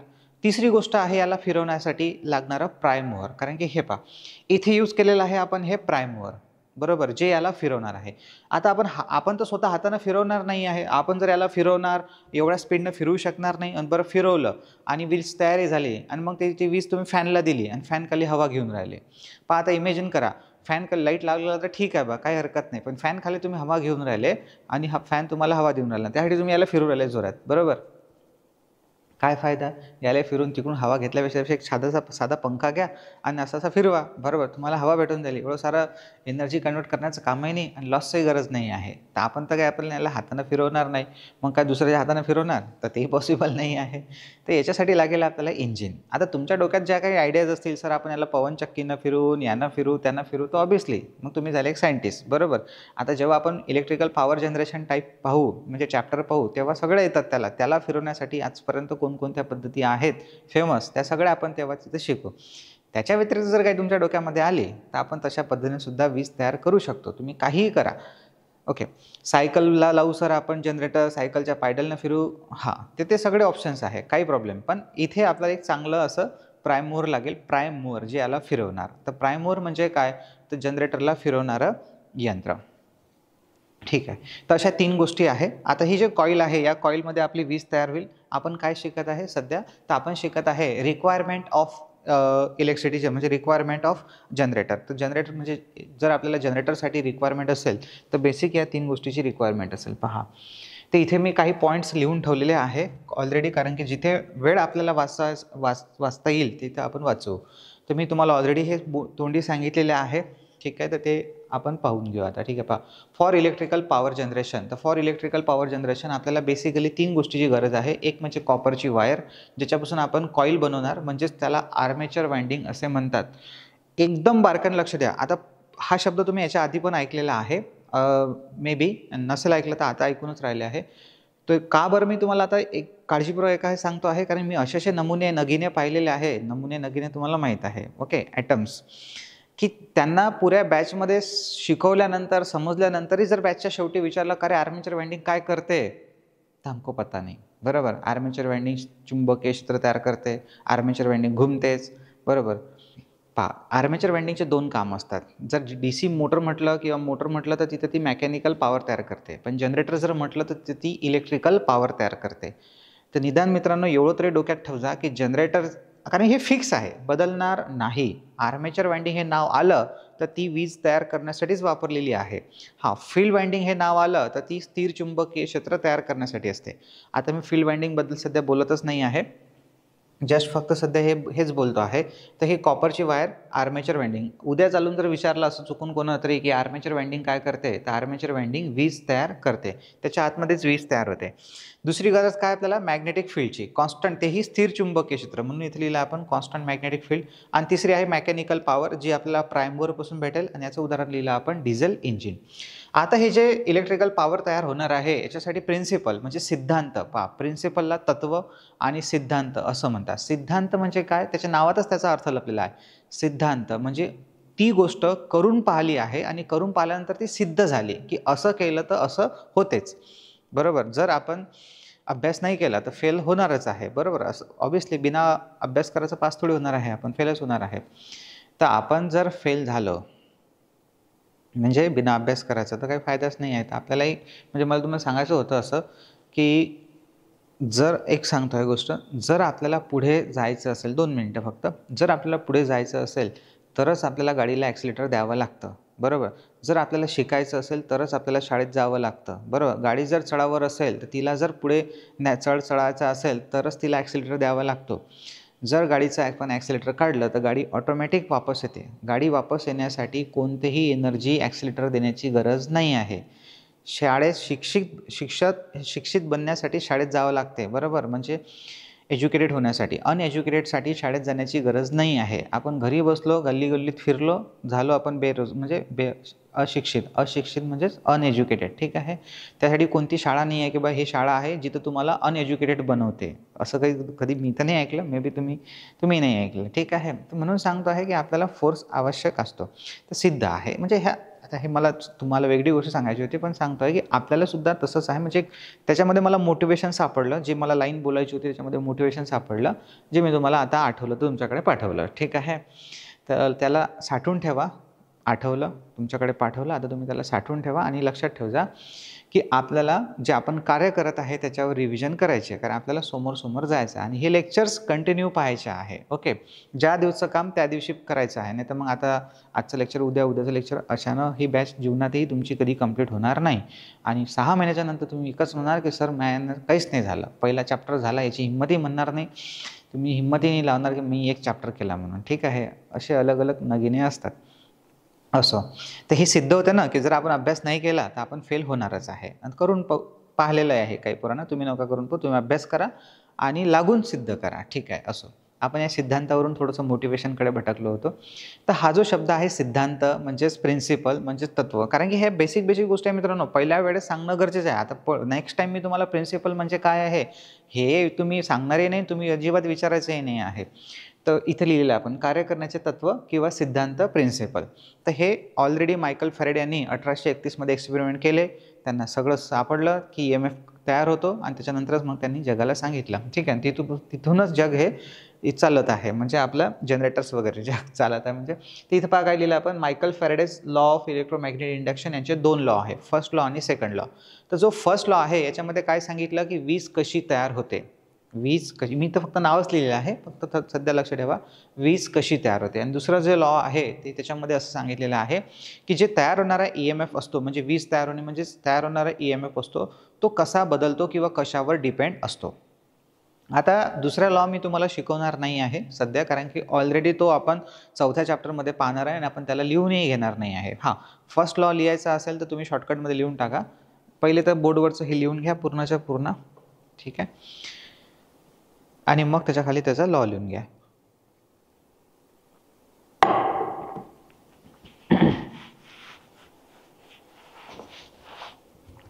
तर लिहा, जेव्हा कॉइलला किंवा कंडक्टर, हा लॉ आपण परत लिहिणार आहे, आपण पुढे अजून 2-3 वेळेस लिहिणार आहे, सध्या लिहून घ्या.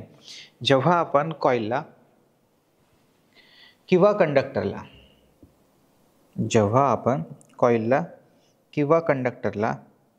स्थिर चुंबकीय क्षेत्रामध्ये फिरवतो,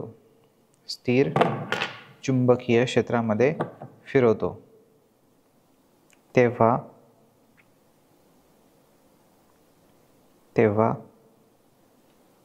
कॉइलमध्ये EMF तयार होतो. जेव्हा आपण कॉइलला किंवा कंडक्टरला स्थिर चुंबकीय क्षेत्रामध्ये फिरवतो तेव्हा कॉइलमध्ये EMF तयार होतो. बस समजलं, फिरवण्यासाठीच आहे आपल्याला मेकॅनिकल पॉवर.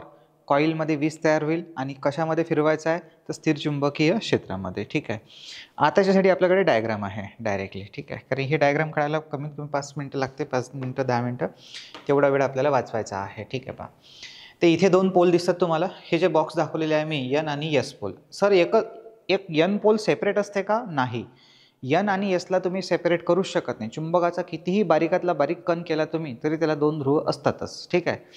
मग कारण हे पहा, हे जेवढंही मी बोलतो ना मित्रांनो, हेच माझी शिकवण्याची पद्धत आहे की मी खूप डीपमध्ये जाऊन म्हणजे बारीक जे डाऊट असतात तुमच्या डोक्यातले त्याच्याबद्दल सुद्धा बोलतो, कारण की जेणेकरून मग नंतर कोणाच्याही डोक्यातला डाऊट, आणि मला माहीत आहे की तुमच्या डोक्यात जरी हा डाऊट नसेल आला, येतही नाही काही जणांच्या जीवनामध्ये जे लागलेले आहे त्याच्या डोक्यात नसेल आला मे बी आजपर्यंत, ठीक आहे. पण कोणीतरी एखादा विद्यार्थी असतो की त्या डोक्यात असा सहज डाऊट येते की बा इथं Nच लिहिलं सरनं, इकडे तर याला हा एक सेपरेट N पोल आहे का? बरोबर. तर पहा त्याच्यासाठी सांगतो आहे की असा सेपरेट एन पोल नसते. इकडे एन आहे तर ऑब्व्हियसली त्याचा तिकडे यस आहेच, पण तो दाखवलेला नाही आहे. तसंच इकडे यस आहे तर इकडे एन असेल, तर इकडे जे अमोरासमोर पोल घेतलेले आहे मी ते एन आणि यस. ते एन आणि यस आहे म्हणून इथे एक चुंबकीय क्षेत्र येत आहे, जे स्थिर चुंबकीय क्षेत्र म्हटलं मी इथे शॉर्टकटमध्ये.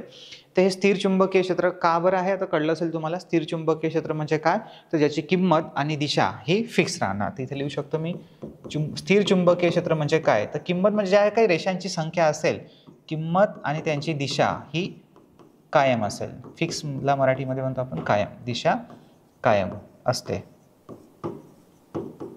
ओके ठीक आहे. मग आता याच्यामध्ये काय घेतलं आपण, एक कॉईल घेतली. आता तुम्हाला दाखवतो पहा, एक सेकंद. माझ्याकडे कॉईल आहे ज्याचं काम मी ऑफलाईन बॅचला दाखवत असतो. जेवढ्या गोष्टी आहेत तेवढ्या, जेवढ्या जास्त होतील तेवढ्या आहे. पहा ही आहे आपल्याकडे कॉईल.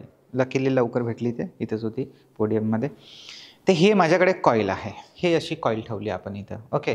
आता मला सांगा, हे जे कॉईल आहे या कॉईलला ठेवल्यानं वीज तयार होईल का, या कॉईलमध्ये नाही. हे माहिती आहे तुम्हाला, हे मटेरियल आहे, याच्या आतमध्ये ॲटम्स आहे. पहा इंटरेस्टिंग आहे मित्रांनो. हे याला इंटरेस्ट घेऊन शिका. शिकायचं आहे म्हणून शिकायचं नाही. ओके. पूर्ण क्युरिओसिटी आहे, पूर्ण सायन्स आहे ह्याच्यामध्ये. नाही तर एखाद्याला आपल्या भारतात जर हा शोध लागला असता ना, तर आपल्याकडे याला चमत्कार म्हटलं गेलं असतं. ठीक आहे, काहीतरी सायन्स नसता म्हटलं गेला. आपण याची पूजा केली असती जनरेटरची. मी तिकडे नाही चाललो आहे कुठं, मी फक्त इकडे सांगतो आहे की त्या लोकांची विचार करा की कोणतं वर्ष आहे 1831, बरोबर. तेव्हा त्यांनी ह्या सगळ्या गोष्टीचा शोध लावलेला आहे. तर मटेरियलच्या आतमधल्या ह्या सगळ्या गोष्टी, बरं. आपल्याला त्यांनी शोध लावून टाकलेला आहे. आपल्याला सायंटिस्ट नाही बनणं, आपल्याला कोणता शोध लावायचा आहे. आपल्याला बस त्यांनी जो शोध लावलेला आहे त्याच्यामध्ये जे त्यांनी सांगितलं फक्त तेवढं समजून घ्यायचं आहे आणि लक्षात सुद्धा ठेवायचं आहे. ठीक आहे. तर हे कॉईल आहे. या कॉईलला हे 2 वायर मुद्दामून एक लहान वायर दाखवला, एक मोठा वायर दाखवलेला आहे. पण याला एक लहान एक मोठा, कारण की एक याच्यातला स्टार्ट असेल, एक एंड असेल, कोणताही एक स्टार्ट असेल. तर इथं मी 2च टर्न्स, याला 2 टर्न दाखवले. असे नंबर ऑफ टर्नची आपली कॉईल असते. आता ही जे कॉईल आहे, ही कॉईल आपण नुसतं कॉईल फिरवू शकतो का, अशी हातात घेऊन नाही. या कॉईलला आता एकच कॉईल फिरून चालणार नाही, आपल्याला अशा अनेक कॉईल फिरवावं लागेल. तर अशा अनेक कॉईल फिरवण्यासाठी आपण एक असा आर्मेचर वापरतो आहे. ठीक आहे. हा आर्मेचर तुम्ही सगळ्यांनी पाहिला असेलच. हा जो आर्मेचर आहे, हा आर्मेचर आपला मिक्सरमधला आहे ॲक्च्युली, तसा युनिव्हर्सल मोटरचा. तर हा जो आर्मेचर आहे याच्यामध्ये तुम्हाला काय काय दिसते आहे, याच्यामध्ये दिसतं तुम्हाला शाफ्ट. हा जो आहे हा शाफ्ट आहे. याच्या आतमध्ये हे जे आहे हे कोर आहे. ओके. हे नंतर तुम्हाला डायग्राममध्ये पूर्ण दाखवतो मी. ठीक आहे. माझ्याकडे असेल पिक्चर तर इथून दाखवून देतो मी तुम्हाला. आता नाही आहे त्याचा पिक्चर, जेव्हा आपण जनरेटर पाहू तेव्हा आहे. इथं हा मधातला तो आर्मेचर आहे. ठीक आहे. तर याच्यावर हा असा शाफ्ट असतो लांब, ज्याला आपल्याला फिरवायचं असतं. हा कूलिंग फॅन आहे इथे लावलेला, आणि याच्या आतमध्ये असतात हे आपल्या नंबर ऑफ कॉईल्स. ठीक आहे. ह्या दिसतं तुम्हाला कॉईल्स, आणि या कॉईलचे सगळे कनेक्शन या कॉम्युटेटरसोबत केलेले आहे. आता हा DC जनरेटर आहे, इथं नाव दिलेलं आहे DC जनरेटर. तर हा DC जनरेटर आहे म्हणून याच्या आतमध्ये कॉम्युटेटर आहे. जर हा AC जनरेटर असतात याच्यामध्ये स्लिप रिंग असतात. आता ह्या स्लिप रिंग काय असतात किंवा कॉम्युटेटर काय असते तर त्याच्याबद्दल थोडक्यात पाहू आपण. हा जो कॉम्युटेटर आहे हा वाला पार्ट आहे समोरचा. ठीक आहे. जो इथे दिसतो आहे हा वाला नाही दिसणार तुम्हाला एवढा क्लिअरली, कारण तुम्ही मला रिप्लाय नका करू की सर नाही दिसत आहे म्हणून, कारण की मी फक्त जस्ट तुम्हाला आर्मेचर दाखवत आहे, त्याचे पार्ट्स नाही दाखवत आहे. आणि हे जे इलेक्ट्रिशियन्स काम करतात मे बी त्यांना माहितीच आहे चांगल्या प्रकारे. ठीक आहे. पण जे एकदमच गरीब आहे, ज्यांना आता पहिल्यांदा पाहू राहिले आहे आर्मेचर म्हणजे काय, तर याला आर्मेचर म्हणतात. ठीक आहे. आता हे याला आर्मेचर म्हणण्याचं कारण काय, मार्केटमध्ये गेले आणि याच्यामध्ये खरंच वीज तयार होते. मी करून पाहिलेली आहे IITला असताना. याला फिरवलं आहे मी एखाद्या मोटरने, दुसऱ्या मोटरने, आणि याच्या आजूबाजूला मॅग्नेटिक फील्ड ठेवलेली होती. ह्याच्यामध्ये वीज तयार होते. फक्त एवढं आहे की तुम्ही जर याच्यावर DC लावला तर तो लागतं, पण जास्त काही वीज भेटत नाही. एक LED 2-3 LED लागेल तुमचे. एक टेम्पररी बेस तयार होते, कारण की मॅग्नेटिक फील्ड जी आहे ती स्ट्रॉंग पाहिजे. तर आता अशा नंबर ऑफ कॉईल बनवण्यासाठी याच्यावर आपण हा पूर्ण असा आर्मेचर बनवला. तर याला आर्मेचर का म्हणतात, कारण की याच्यावर आर्मेचर वाइंडिंग आहे. ओके. म्हणून याचं नाव आहे आर्मेचर. तसं तुम्ही याला रोटरसुद्धा म्हणू शकता. मला माहीत आहे अजून तुमच्या डोक्यामध्ये खूप सारे प्रश्न येतील की मग हे आर्मेचर वाइंडिंग रोटरवर असते की स्टेटरवर असते. हे सगळं मित्रांनो पुढे येते. मी हे का सांगतो आहे, कारण की हे माझे अनुभव आहे. ऑफलाईन बॅचमध्ये जर विद्यार्थी बसले असेल तर त्यांचे डाऊट्स माझ्यापर्यंत येतात. तर ते डाऊट्स आपण देऊ शकत नाही तेवढे, कारण की तो टॉपिक ऑलरेडी डिटेलमध्ये आधीपासून शिकवावा लागतो. तर ते पुढे येणार आहे. सध्या जे फक्त मी तुम्हाला बेसिक्स सांगतो आहे तेवढं लक्ष ठेवा. तेच मी ऑलरेडी खूप डीपमध्ये तुम्हाला एक्सप्लेन करून सांगतो आहे. तर हे पण ते पुढे डीपमध्ये अजून होईल. तर तर हा आपला आर्मेचर आहे ज्याला आपल्याला फिरवायचा आहे, ठीक आहे. तर इथे तुम्हाला दिसेल आता हा फिरवायचा आहे, तर कुठं फिरवायचा आपल्याला, स्थिर चुंबकीय क्षेत्राच्या मध्ये. म्हणून हे जे आहे एक बॉडी आहे या जनरेटरची, ज्याला योक म्हटलं जाते, आणि या बॉडीला हे जे तुम्हाला इथे चिपकलेले दिसत आहे काळ्या कलरचे, हे आहेत आपले परमनंट मॅग्नेट. इथे एक सेकंद, हे जे आपल्याला इथे दिसत आहे ना, हे असे 4 मॅग्नेट आहेत हे, ओके. हे परमनंट मॅग्नेट आता दाखवला मी तुम्हाला, ठीक आहे. कायम चुंबक परमनंट मॅग्नेट.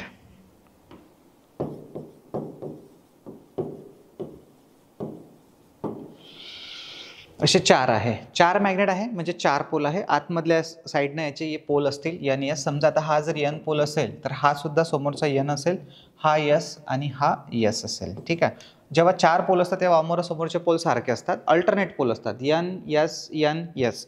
पण जेव्हा 2 पोल असतात फक्त, तेव्हा जनरेटर समजा 2 पोलचा असेल तर एक एन आणि एक एस, याला असे 2 पोल म्हणतात. आता त्याच्यामध्ये जर तुम्ही हा आर्मेचर टाकून दिला तर वीज तयार झाली असं नाही होणार. जोपर्यंत तुम्ही या आर्मेचरला फिरवणार नाही तोपर्यंत त्याच्यामध्ये EMF तयार होणार नाही. आता विचारा EMF काय आहे तर, बरोबर समजलं असेल तुम्हाला, ठीक आहे. जर चुकून असा क्वेश्चन कोणी ऑफलाईनला केला की तो फिटला, ओके. EMF काय आहे तर नवीन आलेला काही प्रॉब्लेम नाही आहे, पण जर तो कंटिन्यू करत असेल आणि त्यांना जर विचारला की EMF काय आहे तर नक्कीच त्याचा शाल, श्रीफळ, पुष्पगुच्छ देऊन सत्कार केला जातो, बरोबर. म्हणजे एकंदरीत ठीक आहे की त्याला आठवण करून दिला जातो की EMF काय आहे. तर तसं तुम्हाला गरज नाही आहे आणि आपण करूही नाही, तुमचा करणं पॉसिबलही नाही आहे, पण तुम्हाला माहीत आहे की EMF काय आहे. तुमच्यातला गरीब जर कोणी असेल आणि त्याला जर डाऊट पडला की सर EMF काय आहे, बरोबर, तर EMF आपण ऑलरेडी पाहिलेला आहे. देन पुढे जाऊ आपण मित्रांनो, पहा एक मिनटं. तर आता इथे जे आहे हे झालं आपलं काम. पुढे तर हे जे आहे ही कॉईल आहे, ही कॉईल घेतली आपण एक. आता अशी कॉईल ही एक कॉईल आहे, याचे 2 वायर्स आहे. तर अशा नंबर ऑफ कॉईल आपल्याला घ्यावं लागेल, कारण एका कॉईलमध्ये काही फारसा EMF तयार होणार नाही आहे. आणि हे असे याला कॉईलच्या साईड म्हणतात, ज्याच्यामध्ये बेसिकली आपला EMF तयार होत असतो पूर्ण. म्हणजे एकंदरीत दाब तयार होतो. जसं पाण्याच्या टाकीमध्ये कसा दाब तयार होतो, तसंच याच्यामध्ये सुद्धा एक दाब तयार होतो जो EMF आहे आपला, आणि त्या दाबामुळेच इथून इलेक्ट्रॉनचं वहन होते. तर इथे ते सगळ्या गोष्टी तुम्हाला दिसून राहिलेल्या आहेत. तर ही आहे आपली कॉईल. हे सगळं तुम्ही पहा, तुमच्या डोळ्यासमोर जेवढं होते मी तेवढं दाखवलेलं आहे. हे पहा, ही जे कॉईल आहे हीच कॉईल तुम्हाला इथे दाखवलेली आहे एक डायग्राममध्ये, येलो कलरची. इथं नाव लिहिलं असेल आपण याच्यामध्ये, येलो कलरच्या डायग्रामला आर्मेचर वाइंडिंग नाही लिहिलं कुठं, ठीक आहे. इथं लिहायचं आहे आपल्याला आर्मेचर वाइंडिंग. ही जे आहे हे दिसत आहे तुम्हाला आर्मेचर वाइंडिंग. याचं नावच नाही लिहिलं आपण, ठीक आहे. आर्मेचर वाइंडिंग म्हणा किंवा कॉईल म्हणा. वाइंडिंगचा अर्थ होतो की त्याच्यामध्ये जास्त कॉईल, म्हणजे जास्त कॉईल आहे. कॉईलचा अर्थ होतो की एकच आहे. तर इथं एक काम करू आपण, कॉईल शब्द पहिले वापरू, देन कंसामध्ये वाइंडिंग. मोठे जनरेटर असेल तर वाइंडिंग असते. याला सिंगल लूप जनरेटर म्हणतात, त्याच्यामध्ये एकच कॉईल घेतली आपण, आर्मेचर कॉईल, ठीक आहे. हे आहे आपले फील्ड पोल, याला फील्ड पोल म्हणतात. तर हे फील्ड पोल जे परमनंट मॅग्नेट आहे, ओके. जे पहा मित्रांनो, तुम्ही समजून घ्या की तुम्हाला कोणत्या लेवलला शिकवत आहे मी, बरोबर. हवेत अजिबात नाही आहे आणि ना मी माझी तारीफ करून राहिलो आहे, ओके. जे आहे तुम्ही मे बी डेमो लेक्चर्स करून पाहून इथपर्यंत आले असेल, या तुम्हाला तुमच्या कोणत्या फ्रेंडनं, रिलेटिव्सनं सांगितलं असेल, कोणत्या सरांनी सांगितलं असेल, म्हणून हा क्लास तुम्ही जॉईन केला असेल आणि इथपर्यंत तुम्ही लेक्चर्स पाहत आले असेल. तर पहिले तर तुमचं अभिनंदन. आता याच्या पुढची अजून जर्नी आपली खूप मोठी आहे, पण मी तुम्हाला इम्प्रेस करण्यासाठी नाही सांगत आहे. परत सांगतो असं आहे की याने काय आहे ना, की ही मेहनत आहे मित्रांनो. ह्या सगळ्या गोष्टी अरेंज करायला, तशा सांगायला वेळ लागतो, अरेंज करायला. शॉर्टकटही होते. सगळ्यात जीवनात महत्त्वाची व्हॅल्यू आहे वेळेला, बरोबर. हे जर लवकर निपटवलं ना तर समजेलही काही विद्यार्थ्यांना, पण काहीच विद्यार्थ्यांना समजेल, सगळ्यांना नाही. आणि डोक्यात 1000 प्रश्न तयार होईल की लाईव्ह कसं दिसते, म्हणून ही मेहनत आहे शिकवण्याची. पहा तुम्ही की मी तुम्हाला त्याची थेरॉटिकल डायग्राम कशी असते, त्याची ओरिजिनल डायग्राम कशी असते, दोन्ही दाखवून राहिलेलं आहे. त्याचं तिसरं हेही दाखवलं, बरोबर. आज याच्यापेक्षा काय पाहिजे बा, बरोबर. म्हणून सांगतो आहे की याची थोडीशी कदर कर जा आणि ह्या सगळ्या गोष्टी समजून घे जा. तर आता इथे पहा, हे आहे आपले पहा, तिथे डायग्राममध्ये वेगळे दिसतात, इथे वेगळे दिसतात. तर हा त्याचा ओरिजिनल फोटो आहे, ओरिजिनल आहे आणि हे त्याची आर्मेचर वाइंडिंग. देन इथे हे कॉईल दाखवली मी तुम्हाला, हे त्याची पिक्चर, कारण की ती तर नाही काढू शकत ना आपण, तर हे डायग्राम काढणार आहे आपण. तर देन मग हे समजलं आपल्याला आर्मेचर वाइंडिंग. तर आर्मेचर वाइंडिंगचं काम काय आहे? आर्मेचर वाइंडिंगचं काम असते EMF इंड्यूस करणे, EMF तयार करणे. EMF तयार करणे म्हणजेच काय आहे? वीज तयार करणे. ठीक आहे, हे लक्षात ठेवा बरं. आता मी थोडंसं अपडेटेड बॅच आहे, तर इथे थोडंसं अपडेटेड लिहिलेलं आहे. EMF तयार करणे म्हणजेच वीज तयार करणे. हे शुद्ध मराठी शब्दामध्ये लिहिलेलं, वीज तयार करणे. भविष्यात जर कोण सापडला की त्याला माहीत नाही आहे बा आर्मेचर वाइंडिंग काय करते, तर घरी येईल, लक्षात ठेवा. EMF तयार करते म्हणजेच वीज तयार करते. ठीक आहे, पण याच्यासाठी पाहिजे आपल्याला मेकॅनिकल पॉवर. तर हा जो शाफ्ट असतो, पाहिजे दाखवलेली एक रेषा, आपण शाफ्ट ज्याला आपल्याला रोटेट करायचं आहे, इनपुट मेकॅनिकल पॉवर, हा जो शाफ्ट असेल, या शाफ्टला आपल्याला फिरवायचा. ऑलरेडी समजून सांगण्यासाठीच तेवढा वेळ लागतो, तर ते डायग्राम काढण्यासाठी 5-10 मिनटं अजून लागले असते, म्हणून मी तो डायग्रामचा वेळ वाचवला इथं. आता डायग्रामला आपण एक्सप्लेन करून घेत आहे.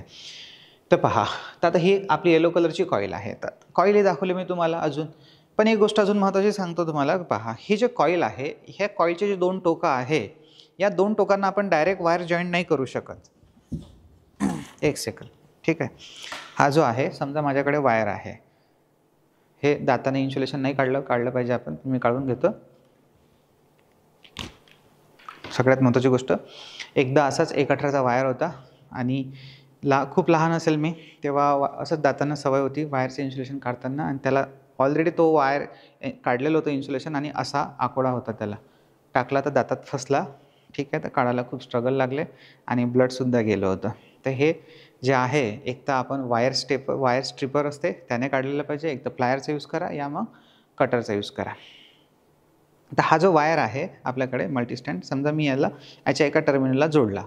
बेसिक आहे मित्रांनो हे, आणि हे परत पुढे पाहू आपण. पण आता सध्या थोडंसं कसं आहे, क्युरिओसिटी आहे ना, आपण एकदम लहान आहे ना, कोवळं आहे ना सध्या. ठीक आहे, आता पहा, हा वायर मी याला जोडला आणि देन म्हटलं मी याला फिरवतो.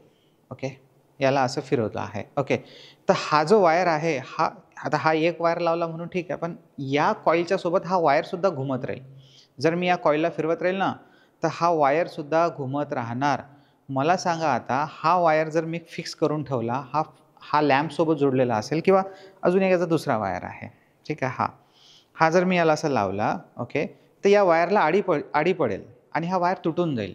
ठीक आहे, म्हणून मग इथे असं पिक्चर आहे की आपण या फिरत्या वायर जुळून तर देऊ, पण ते वायरही गुंफल्या जातील आणि गुंफून ते तुटून जातील. गुंफल्या जातील म्हणजे पिळल्या जातील आणि पिळून ते तुटून जातील वायर. त्याच्यासाठी मग इथे हा जो प्रॉब्लेम आपल्यासमोर आलेला आहे, हा प्रॉब्लेम इथून शेकडो वर्ष आधी सायंटिस्ट लोकांच्या जवळ आलेला आहे. म्हणजे त्यांना हा प्रॉब्लेम फेस करावा लागला.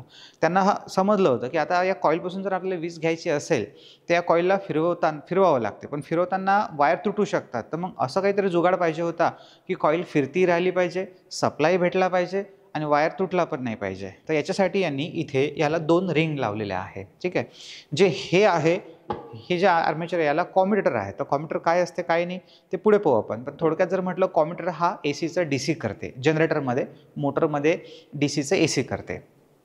सगळं काही येईल पुढे. तर हे जे आहे, हे स्लिप रिंग आहे. याला म्हणतात स्लिप रिंग, जे हार्ड कॉपरपासून बनलेले असतात. या फॉस्फरस ब्रॉन्झ हे मटेरियल वापरले जातात. जर प्रायोरिटी द्यायची असेल तर फॉस्फरस ब्रॉन्झला द्यावं लागते. हे सगळं परत पुढे येते. सर मग पुढे सगळंच पुढे येऊन राहिलं, तर मग आता शिकूनच काय राहिले, असाही कोणाच्या डोक्यामध्ये डाऊट येईल. तर तुझं बरोबर आहे बाबा, ठीक आहे. असं जर कोणाच्या डोक्यामध्ये डाऊट आला तर त्याचं कारण असं आहे मित्रांनो, की मी तुम्हाला ऑलरेडी सांगितलं की हे एक बेसिक आहे. कारण की हे बेसिक जर घेऊन तुम्ही चालाल ना, तर तुम्हाला ज्या पुढे येणार आहेत त्या चॅप्टरपर्यंत पोहोचण्याच्या अगोदर येईपर्यंत ज्या पॉईंट्स आहेत ते तुम्हाला आणखी बेटरली समजतील. आणि दुसरी महत्त्वाची गोष्ट, की कधी कसं असते माहीत आहे का, तुम्हाला उदाहरण देऊन देतो. समजा तुम्ही पोरगी पाहायला गेले, तर लग्नाला निघाले तर पोरगी पाहायला, तर मी काही जणांचा अपवाद असतील याला, की पहिली पाहणीत फायनल मे बी साक्षगंध पण करून येतील.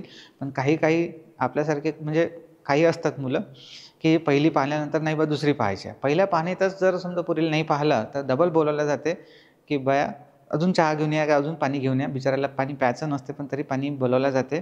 ठीक आहे, थोडंसं मधात हा पॉईंट आला, कारण की आपल्याला मूड फ्रेश ठेवायचा आहे. तर ती बाई पुन्हा तिथला जो काही असेल एखादे आजोबा वगैरे ते परत किंवा वडील वगैरे मुलीला परत बोलवतात काही काही ठिकाणी, ठीक आहे. कशासाठी? डबल पाणी आण, कारण की डबल पाहायचं आहे. म्हणजे हे सांगणं तात्पर्य काय आहे, की एकदा नाही पाहिलं, पाहण्यात नाही आलं, नजरेत नाही बसला चेहरा, देन परत पाहायचा आहे. हा पाहणीचा कार्यक्रम असतो पुरा. सार्वत्रिक आहे म्हणून सगळ्यांना माहीत आहे, म्हणून तेच उदाहरण दिलं मी तुम्हाला जे मला सुचलं, ठीक आहे, वेळेवर. तर विषय असा आहे, की आता काय होईल, की जेव्हा तुम्ही दुसऱ्या पाहणीला जाल, समजा पहिली पाहणी झाली आणि ते दुसऱ्या पाहणीला झालं, तुमच्या डोक्यात पहिला चेहरा असतो, ठीक आहे. तर तुम्हाला चेहरा ओळखायला या लक्षात ठेवायला, मेमोराईज करायला सोपं जाते. असंच एखाद्या डेस्टिनेशनचं आहे, कुठं जर तुम्ही फिरायला गेले असेल, पहिल्या वेळेस तुम्ही चांगल्या प्रकारे नाही पाहू शकले असेल, तर निदान तुम्हाला रूट, लोकेशन्सबद्दल माहीत असते. पुढच्या वेळेस जेव्हा तुम्ही जाल, तेव्हा बेटरली त्याला ऑब्झर्व्ह करता आणि दुसऱ्याला सुद्धा थोडंसं ज्ञान पाजता, ठीक आहे. कारण तुम्हाला त्याच्याबद्दल आधीच माहीत असते. एखादा पिक्चर जसं आपण डबल पाहतो, पहिले जर थोडक्यात पाहून घेतला असेल, तर मग आपण मनामनात बोंबलतोच ना, पाहिजो आता, पाहिजो आता, पाहिजो आता, असं होते, पाहिजो तसं होते, ठीक आहे, असो. तर हेच तसंच आहे. हे ट्रेलर आहे, ज्याचं काम तुम्हाला पुढे आहे. कारण की जेव्हा मी पुढे शिकवणार, तेव्हा मला माहीत आहे, की तुमच्या डोक्यात त्याचा बेस फिट आहे. शिकवणं तेव्हाही एवढ्याच डीपमध्ये, पण तेव्हा तेव्हा तुम्हाला तुमच्या डोक्यामध्ये बेस फिट आहे. म्हणजे जेव्हा जे विद्यार्थी हा बेस लक्षात ठेवतील, त्यांना सोपं जाईल मला म्हणजे त्यांना समजण्याला सोपं जाईल आणि शिकवताना सुद्धा सोपं जाईल. तर मला माहीत आहे, की बाबा त्यांना आर्मेचर वाइंडिंग माहीत आहे, काय काम करते, स्थिर चुंबकीय क्षेत्राबद्दल माहीत आहे, आर्मेचर शाफ्ट वगैरे स्लिप थोडक्यात माहीत आहे. आता हे स्लिप रिंगचा जो मटेरियल्स आहे ते पाहू आपण. ते इथे ह्या 2 रिंग आहे. 2 रिंगला 2 वायर्स जोडल्या आपण. हा येलो वायर याच्यातून जरी आला तरी तो वेगळा असतो इन्सुलेटेड. या 2 रिंगवर आपल्याला 2 कार्बन ब्रशेससुद्धा लावावे लागतात, कारण की डायरेक्ट वायर आपले पॉसिबल नाही आहे त्याच्यावर टच करणं. वायर छोटेसे असतात आणि ते तुटू शकतात, म्हणजे ते हे होऊ शकतात, जळू शकतात.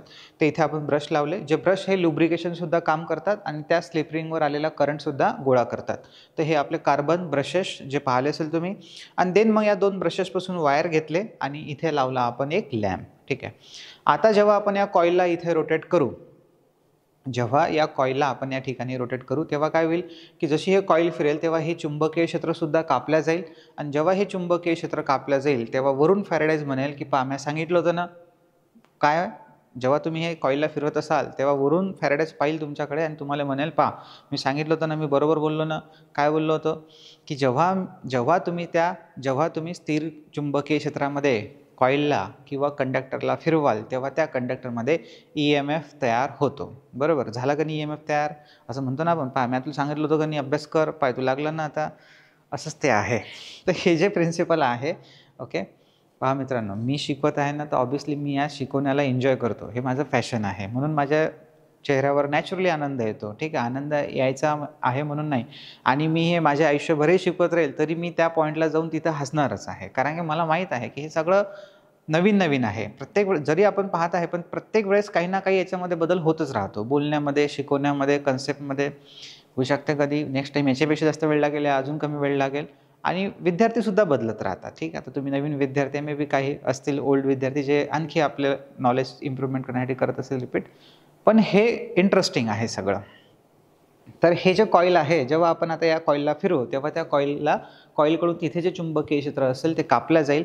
आणि जसं ते चुंबकीय क्षेत्र कापलं जाईल, तसंच तिथे according to Faraday's first law, की जेव्हा एखाद्या कंडक्टरला किंवा कॉईलला स्थिर चुंबकीय क्षेत्रामध्ये फिरवलं जाते, तेव्हा त्या कंडक्टरमध्ये EMF तयार होतो. आणि EMF तयार होतो म्हणजे असा फोर्स तयार होतो, की ज्या फोर्समुळे इलेक्ट्रॉन मोटिव्ह होतात. म्हणजेच शॉर्टकटमध्ये इलेक्ट्रॉनला मोटिव्ह करणारा फोर्स. बस. मग आता फोर्स तयार झाला म्हणजे करंट वाहला का? नाही. जोपर्यंत सर्किट कंप्लीट होत नाही तोपर्यंत. जे बोलतो ते बारकाईने लक्ष ठेवा, नाहीतर याच्यावरच तुमचे क्वेश्चन चुकतात पेपरमध्ये. बस. तर आता लॅम्प आहे, जसं कॉईल फिरणार तसं त्याच्यामध्ये EMF तयार होणार. लक्षात ठेवा अजून महत्त्वाची गोष्ट, की जेव्हाही जनरेटर, तो मागेही मी तुम्हाला सांगितलं, DC जनरेटर जरी असेल तरी त्याच्यामध्ये ACच तयार होते. AC जनरेटरचा तर विषयच नाही आहे. ACच तयार होते, ACच भेटून राहिला. पण DC जनरेटर जो असतो, DC सप्लाय देतो आपल्याला, त्याच्यामध्ये सुद्धा मुळात ACच सप्लाय तयार होते. तिथे असलेला जो कॉम्युटर आहे तो त्या ACचं रूपांतर DCमध्ये करते. म्हणून DC जनरेटरमध्ये सुद्धा DC तयार होत नाही. तर तयार होणारा सप्लाय ACच असते. म्हणून इथे लिहिलं आपण AC EMF. आता इथं स्लिप रिंग लावल्याच्या कारणानं आपल्याला बाहेर सुद्धा ACच भेटते. स्लिप रिंग लावल्यानं आतमधला AC, बाहेर ACच भेटते. ACचं DCचं असं काही भलतं होत नाही, ठीक आहे. ACचं ACच होते. ते इथं आउटपुटमध्ये आपल्याला इलेक्ट्रिकल पॉवर भेटली. हा जो आपला बल्ब आहे, हा आपला लागला, पेटला, ओके. जे काही शब्द असतील आणि आपल्याला प्रकाश भेटत आहे, प्रकाश प्रकाश. ऑफलाईनला अजून थोडेसे शब्द ऑड घेऊन बोलण्यात मजा येते. ठीक आहे, तर तुम्ही ऑनलाईनला आहे तर खूप सारे पोरं महाराष्ट्रातले लेक्चर्स पाहतात, तर त्यांना हे शब्द, पण लक्ष ठेवा तुमची भाषा मी बिघडवणार नाही आहे. माझी भाषा एकदम शुद्ध आहे. ठीक आहे, विदर्भातला जरी असलो तरी मी तुम्हाला सांगून देत असतो की हा शब्द भाऊ असा आमच्याकडचा आहे आणि याला असं असं म्हटलं जाते. ठीक आहे, त्याच्यामुळे तो काही प्रॉब्लेम नाही. हां, जो ॲसेंट असतो बोलण्याचा तो मात्र एक वेगळा असतो. ठीक आहे, तुमच्याकडे असतात वेगवेगळे शब्द, तर मी भाषेकडे जाणार नाही. येऊ आपण आता. हे जे तुम्ही पाहिलं इथे, तुम्ही लाईव्ह हे पाहिलं, फोटोमध्ये ओरिजिनल फोटो पाहिला, तुम्ही याची सर्किट डायग्राम पाहिली. आता ही कशी तयार होते ते सुद्धा पाहून घ्या. म्हणजे याच्यानंतर कोणी असं म्हटलंच नाही पाहिजे की मला माहीत नाही म्हणून, बरोबर, की मला येत नाही बा, मी विसरलो, अजिबातच नाही. ठीक आहे, तर बर्दाश्त करा एक सेकंद फक्त, आपण हे पाहून घेऊ. ठीक आहे, पहा इथे दिसेल तुम्हाला आपल्याकडे एक व्हिडिओ आहे, हे पहा. आता हा व्हिडिओ नसेल पाहिला आपण फर्स्ट टाइम पाहत आहे. हे व्हिडिओ यूट्यूबवर तुम्हाला भेटून जाईल, नंतर सुद्धा तुम्ही पाहू शकता. सध्या इथं पाहून घ्या. आता पहा, आवाजाची काही गरज नाही आपल्याला, म्हणून आवाज आपण म्यूट करून टाकू. अरे थांबणार रे बा थोडासा. ठीक आहे, तर आता हा जो AC जनरेटर्स आहे जरा जास्त थंड झाला.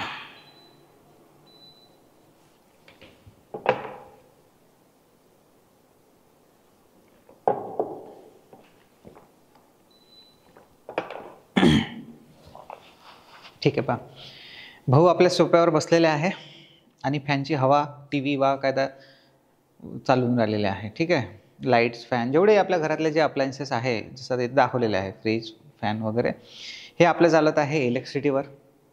ह्याच्यासाठी आपण MSEDCL आपल्या महाराष्ट्रात जर घेतलं तर आपण MSEDCLकडून सर्व्हिस घेत आहे इलेक्ट्रिसिटीची. पण ही जी वीज बनते ही बनते जनरेशनचे पॉवर प्लॅन्ट्स, आणि तिथे जसं आता हा थर्मल पॉवर प्लॅन्ट आहे जिथे कोळशाने वीज निर्मिती होत आहे. न्यूक्लिअर पॉवर प्लॅन्ट असतात त्याला आपण पॉवर प्लॅन्ट म्हणतो. हे सगळं शिकणार आपण. थर्मल पॉवर प्लॅन्ट, एक हायड्रो पॉवर प्लॅन्ट असतो, जसा आता हा न्यूक्लिअर पॉवर प्लॅन्ट आहे, याच्यामध्ये तुम्हाला चिमणी नाही दिसत आहे. आणि हे हायड्रो पॉवर प्लॅन्ट आहे, जे डॅम वगैरे असतात, हे सुद्धा बेसिक आहे तुमच्या डोक्यात. आज मी तुम्हाला डॅम दाखवला ना, हा आता कुठंतरी याचं काम पडेल आपल्याला भविष्यात या चित्राचं, तेव्हा परत पाहू आपण. पण हा डॅम आहे. तर हे 3 सोर्स मेन आहेत. चौथा असतो डिझेल, पण तो फार आवाज करतो, जास्त प्रमाणात वीजही तयार करू शकत नाही आपण, म्हणून त्याचा वापर आपण एक फक्त एमर्जन्सीसाठी करतो आहे. आता ही घरामधली लाईट गेली, तर लाईट गेली तर काय आहे, तर मग आपण ऑब्व्हियसली एक ते इन्व्हर्टर वापरतो, नाही तर मग असे छोटेसे जनरेटर वापरतो. आता हा छोटासा जनरेटर म्हणो की तो पॉवर प्लॅन्टवरचा मोठा जनरेटर असो, सगळ्यांचं प्रिन्सिपल सारखंच आहे. लक्षात ठेवा, मला बोलायचं हे होतं की तो जनरेटर छोटा असो की जनरेटर मोठा असो, सगळ्यांचा प्रिन्सिपल एकच आहे. सगळ्यांचा शाळेत कितीही हे असो, बरोबर, टीचर्स असो, सगळ्यांचा स्टुडंट कितीही असो, टीचर किती असो, सगळ्यांचा प्रिन्सिपल एकच असतो. ठीक आहे, शाळेतली गोष्ट केली मी. ठीक आहे, तर इथे तसंच आहे.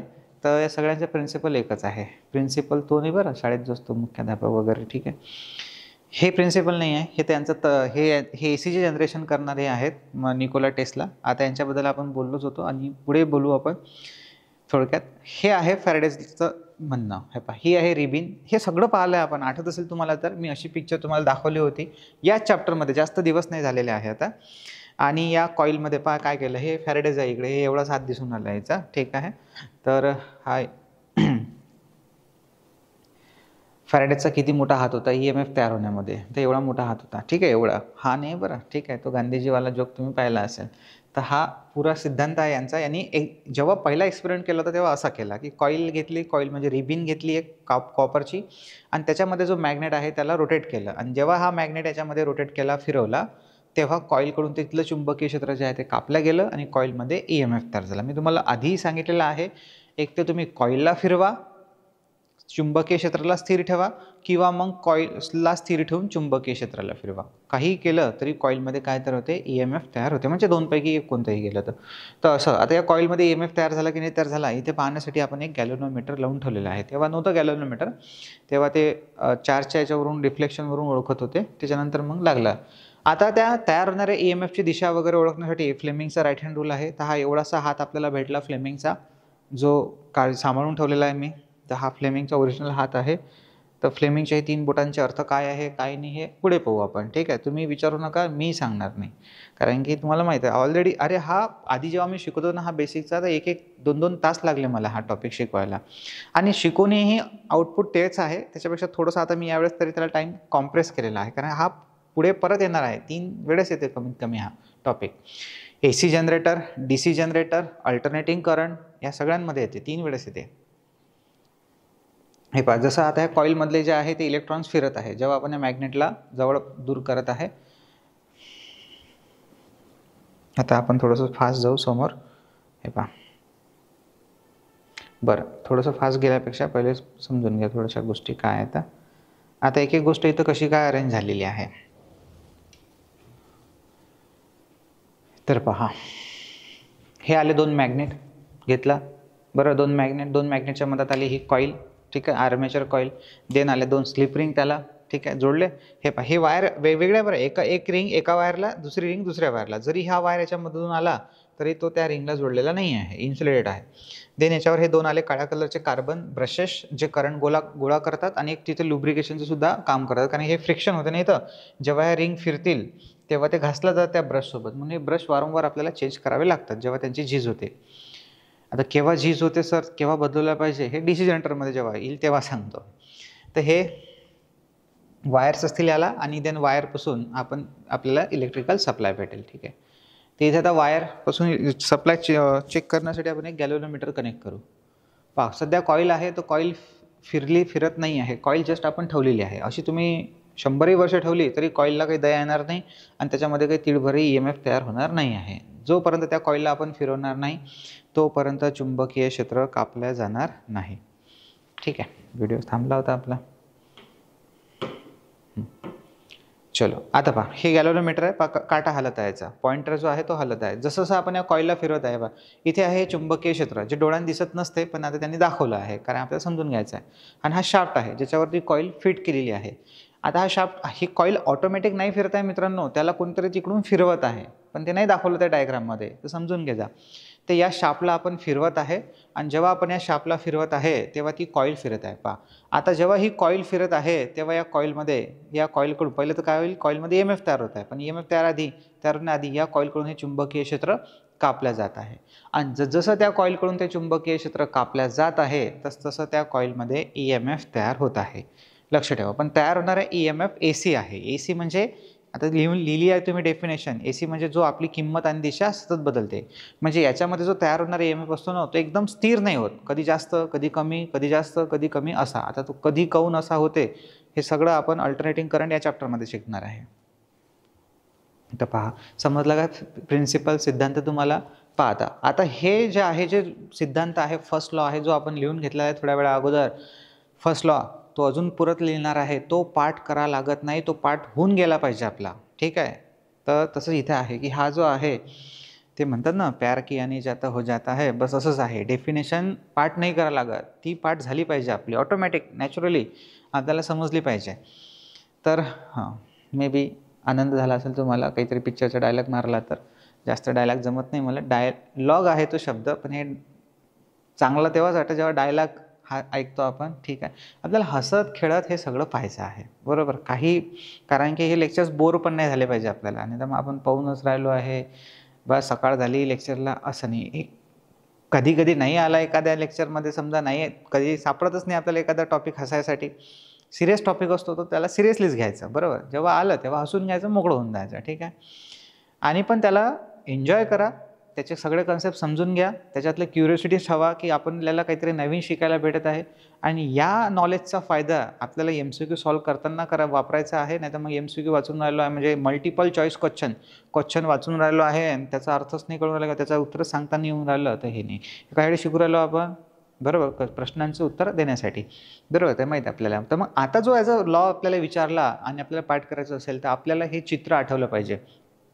पहा, हे जे चित्र आहे ते माझ्या मागं आहे, पण काय आहे सिंपल, काय दिसणार मला डोक्यात जरी विचार केला तर मी, की आजूबाजूला 2 मॅग्नेट आहे, त्याच्यामध्ये काय फिरत आहे, कॉईल असतो ना. आपण एखाद्याचं इमॅजिनेशन करतो, ठीक आहे, की ते असं असेल, ते तसं असेल, ठीक आहे, असं आहे की हे 2 मॅग्नेट आहे आणि या 2 मॅग्नेटच्या मधात कॉईल फिरत आहे. व्हिज्युअलाइज करा, व्हिडिओ प्ले झाला पाहिजे आपल्या अंदरच्या डिस्प्लेवर, आणि तो व्हिडिओला पाहून बोला की जेव्हा एखाद्या कॉईलला किंवा त्या कंडक्टरला, कॉईल आहे म्हणजे कंडक्टर आहे, तर जेव्हा एखाद्या कॉईलला कंडक्टरला स्थिर चुंबकीय क्षेत्रामध्ये फिरवले जाते तेव्हा त्या कॉईलमध्ये EMF तयार होते. एवढं सिंपल गोष्ट आहे. लयच लंबलचक वाटत असेल तर सरळ सरळ कॉईलकडून जेव्हा चुंबकीय क्षेत्र कापल्या जाते तेव्हा त्याच्यामध्ये EMF तयार होते. बस खतम. आता पहा, आता हा जो आहे तयार होणारा EMF हा अल्टरनेटिंग आहे म्हणून या काट्याची डायरेक्शन सुद्धा बदलत आहे, फॉरवर्ड रिव्हर्स अशा पद्धतीनं, आणि AC EMF तयार होतो. आता तो कसा आहे काय आहे ते आपण पुढे पाहू, म्हणजे कसा तयार होतो तो. ठीक आहे, म्हणजे आता हे तर झालंच आपण, पण तो डायरेक्शन आणि आपली किंमत कशी बदलतो ते आपण पुढे पाहू. आणि हे तुम्हाला सांगितलेलं आहे ऑलरेडी की पहा AC म्हणजे हे इलेक्ट्रॉन्स असे upward, forward, down, forward reverse असे होत राहतात, ज्याला आपण अल्टरनेटिंग करंट म्हणतो. हे पूर्ण डिटेलमध्ये आपण शिकलो आहे. चला, आता मी तुम्हाला 3 प्रकारे सांगितलेलं आहे, फोटो, त्याचे डायग्राम, त्याच्या व्हिडिओ, सगळ्या गोष्टीमार्फत. ठीक आहे, हे इलेक्ट्रॉन्स, तर हा असा आपला अल्टरनेटिंग करंट आहे जो तयार झाला आहे. हे सगळं पाहिलेलं आहे आपण आणि हे लिहिलंसुद्धा आहे, तर तुम्ही डबल लिहून घ्या. पण तसं काही हे पूर्ण पहा, हे आठवत असेल तर हे काढलेलं आहे आपण, ही ACची वेव्हफॉर्म. आता या वेव्हफॉर्मबद्दल पूर्ण स्टडी आपण अल्टरनेटिंग करंट या चॅप्टरमध्ये करणार आहे. तर हे पहिली पॉझिटिव्ह सायकल, हे निगेटिव्ह सायकल. समजा पॉझिटिव्ह सायकलला जर इलेक्ट्रॉन पुढे जात असेल तर त्या निगेटिव्ह सायकलला इलेक्ट्रॉन हे वापस येतील. तर हे चालू जन्म ज्यासाठी झाला आहे अल्टरनेटिंग करंटचा, पुढे जाणे इलेक्ट्रॉनला, मागे येणे. जेव्हा हे इलेक्ट्रॉन पुढे चालले त्याच्या पुढचे आणखी पुढे चालले, त्याच्या पुढचे आणखी पुढे चालले, आणि असा जो धक्का आहे हा 100 किलोमीटर 200 किलोमीटरसुद्धा लागून राहिला एकाच वेळेस. आणि अशाच प्रकारे इलेक्ट्रॉन्स मुवमेंट करत राहतात आणि याच मुवमेंटला आपण इलेक्ट्रॉनचं वहन म्हणतो. आणि इलेक्ट्रॉनचं वहन म्हणजे करंट. शेवटी करंट म्हणजे इलेक्ट्रॉनचं वहन आलं, मग ते इलेक्ट्रॉन पुढे जाऊन मागे येणं काय किंवा पुढेच पुढे जाणं काय, शेवटी तो करंटच आहे. नाहीतर मग असं नाही सर, तुम्ही तर म्हटलं होतं इलेक्ट्रॉनच्या वहनास करंट असे म्हणतात, इथे तो इलेक्ट्रॉन मागे येऊन राहिले, द्याव कोणं केस टाकून एखादी. ठीक आहे, तर असं नाही झालं पाहिजे.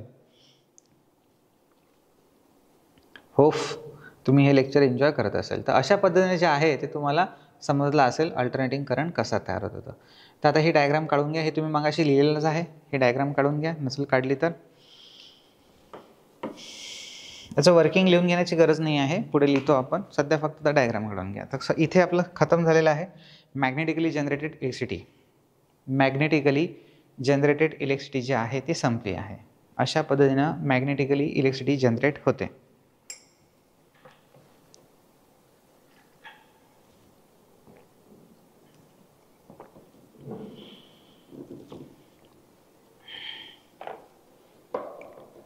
डन. चलो पुढे पहा. आता नेक्स्ट टॉपिक जायचं आहे आपल्याला. संपला आता इथपर्यंत डेफिनेशन वगैरे काहीच नाही. आता हे मॅग्नेटिकली कशी तयार होते हे कळलेलं आहे तुम्हाला. हे लिहायचं असेल तर हे काढून घ्या त्याच्या खाली, त्या डायग्रामच्या खाली. देन हे काढून घ्या, काही हरकत नाही आहे, हे वाला इथपर्यंत. डन. चलो नेक्स्ट टॉपिकवर जाऊ आपण. आता आपल्याला हा टॉपिक आज निपटवायचा आहे, रजिस्टर कलर कोडिंग. आता रजिस्टर कलर कोडिंग, तर तुम्हाला रजिस्टर आणि रेजिस्टन्समधला डिफरन्स सांगितलेला आहे की रजिस्टर म्हणजे एक वस्तू झाली, दाखवलीसुद्धा आहे तुम्हाला, ज्याच्यावर कलरच्या बँड्स असतात.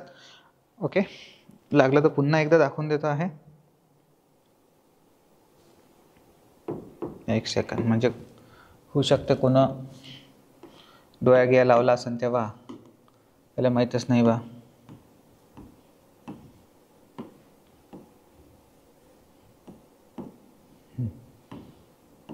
हा आहे रेजिस्टन्स. ठीक आहे, रजिस्टर आहे आणि त्याची व्हॅल्यू रेजिस्टन्स. ते इथे पहा, तुम्हाला काय दिसते की याच्यावर अशा कलरच्या पट्ट्या आहे, कलर्स बँड आहे. याला हे ज्या कलरच्या पट्ट्या म्हणजे बँड, जसं आपण हाताला बँड बांधतो ना तसं इथे बँड आहे, म्हणजे पट्ट्या आहे याच्यावर लावलेल्या. का बरं मारल्या या पट्ट्या? साधारण त्याची व्हॅल्यू लिहायची होती, 10 ओम, 20 ओम, 1 ओम, बरोबर. पहा मित्रांनो, जेव्हा याचा शोध लागलेला आहे इथून 100-150 वर्ष आधी, बरोबर, तेव्हा म्हणजे 100-150 वर्ष आधी, 1800 पासून समजा, 1800 मध्ये 20 तयार झाली, 1900च्या पासून समजा पुढे पकडा. ठीक आहे, जे काही 100 वर्ष ग्राउंड फिगर पकडून घ्या. आता नाही तर कोणी चाललेलं मी एक्झॅक्टलीच सांगा. तर हे जे आहे, जेव्हा याचा शोध लागला होता तेव्हा हे खूप, म्हणजे तेव्हा एवढी टेक्नॉलॉजी नव्हती की त्याच्या एवढ्या लहान याच्यावर आपण त्याचा नंबर लिहू शकतो म्हणून, बरोबर. मग कारण आज तुम्ही पहा, आज लोक पेन्सिल जे असते ना त्या पेन्सिलच्या याच्यावर चित्र बनवून टाकतात इथपर्यंत, बरं. तुमचं पेंटिंग, तुमची मूर्तीसुद्धा बनवून टाकतात पेन्सिलच्या. तांदळाच्या दाण्यावर लोक काय काय आपलं नावही लिहून टाकतील आणि आपली पुरी जन्मकुंडली लिहून टाकतील. इथपर्यंत आताची टेक्नॉलॉजी जी आहे ती ॲडव्हान्स झालेली आहे, तेव्हा नव्हतं. आता तेव्हाच्या परिस्थितीनुसार जेव्हा हे रजिस्टर बनवले गेले, जे कार्बन रजिस्टर आहे, आता हे टाइप्स ऑफ रजिस्टर आपण पुढे शिकणारच आहे कोणते आहेत. तर हे जे रजिस्टर्स आहे याच्यावरची यांची एक व्हॅल्यू होती, यांचा एक रेजिस्टन्स होता. 2 ओम, 5 ओम, 10 ओम, 50 kilo ohm, 100 kilo ohm, mega अशी जे काही असेल, तर यांची व्हॅल्यू लिहिण्यासाठी जे आणि हे जे असे कार्बन रजिस्टर आहे जे फिक्स असतात, जे आपण मोस्टली इलेक्ट्रॉनिक्स उपकरणांमध्ये यूज करतो, ते यांचा आकार ऑलरेडी लहान असतो. तर यांचा आकार लहान असल्याच्या कारणानं यांच्यावर एवढी लहान व्हॅल्यू लिहिणं पॉसिबल नव्हती. म्हणून तेव्हाच्या सायंटिस्टनी याच्यावर व्हॅल्यू रिप्रेझेंट करण्यासाठी काही कलर्सचा वापर केला, काही कलर्सच्या पट्ट्या मारल्या आणि त्या प्रत्येक कलरसाठी एक नंबर डिसाईड केला, ज्याला आपण रजिस्टर कलर कोडिंग असं म्हणतो. म्हणजे हा जर कलर आला तर हा नंबर घ्यायचा तुम्ही, जर हा कलर आला तर हा. आता हा म्हणजे हा कोणता नंबर आणि कोणता कलर त्याच्याबद्दल सुद्धा आपण पाहू आणि ते कलरसुद्धा आपल्याला पाठ करायचे असतात. पण त्याच्या आधी काही इन्फॉर्मेशन अशी असते की पहा, जसं आता तुम्हाला याच्यामध्ये 4 बँड दिसत आहे, याला 4 कलर म्हणजे 4 बँड, 1, 2, 3 आणि 4 असे जे 4 बँड आहेत. जसं याच्यामध्ये पहिला रेड आहे, दुसरा ब्ल्यू आहे, तिसरा ऑरेंज आहे आणि चौथा गोल्ड आहे. असे काही कलर्स आहे. मे बी तुम्हाला वेगळे दिसत असेल, तर कॅमेराचे कधी कधी काही फरक असतो. ठीक आहे, म्हणजे एखादी इकडे फरक न तसा इथे फरक ओळखणं फार कठीण आहे. तर हा ऑरेंज आहे, प्रॉपर ऑरेंज दिसत आहे, थोडा लाईट डल झालेला आहे. तर हे रेड, ब्ल्यू, ऑरेंज आणि हा आपला गोल्ड असे 4 आहे. तर याच्यामध्ये जो शेवटचा असतो गोल्ड किंवा मग सिल्वर, हे टॉलरन्स बँड असतात आणि हे नेहमी उजव्या साईडला पाहिजे असते, राईट साईडला. त्या साईडला आधीचे जे 3 बँड आहे पहा, ती फक्त 3 बँड असू शकतात, 4 बँड असू शकतात, 5 बँड असू शकतात, 6 बँडसुद्धा असू शकतात. बँड म्हणजे पट्ट्या, असे 6 सुद्धा असू शकतात, 6 पेक्षा नाही. आता आपल्याला जे पेपरमध्ये अपेक्षित आहे ते हार्ड झाले 4 बँड. बरोबर, आजपर्यंत तर 4 बँडचेच क्वेश्चन्स आलेले आहे.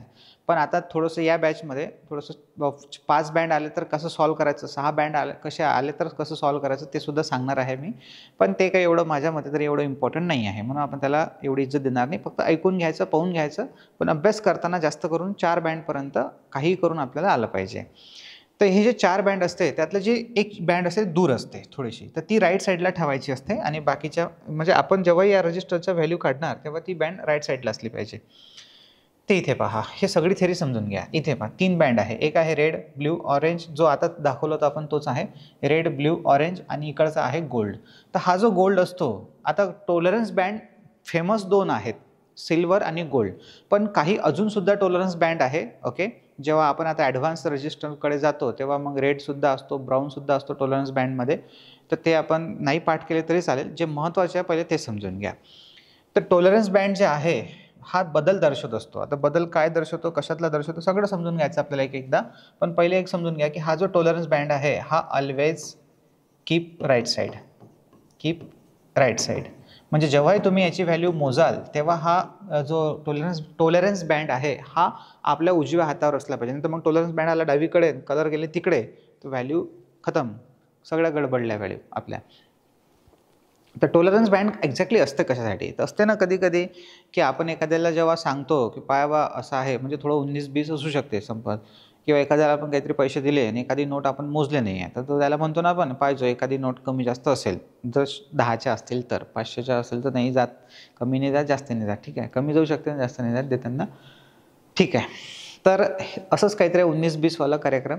तर जो बदल, कारण की काय आहे, जेव्हा कंपनी मी सांगितलं मला एक रेजिस्टन्स पाहिजे होता 25 ओहमचा, समजा 25 ओहमचा रेजिस्टन्स पाहिजे होता, एक्झॅक्ट 25 ओहमचा. मी कंपनीला म्हटलं की मला 25 ओहमचा रेजिस्टन्स द्या, तर कंपनी लागली त्या मागं 25 ओहमचा रेजिस्टन्स बनवण्याच्या मागं.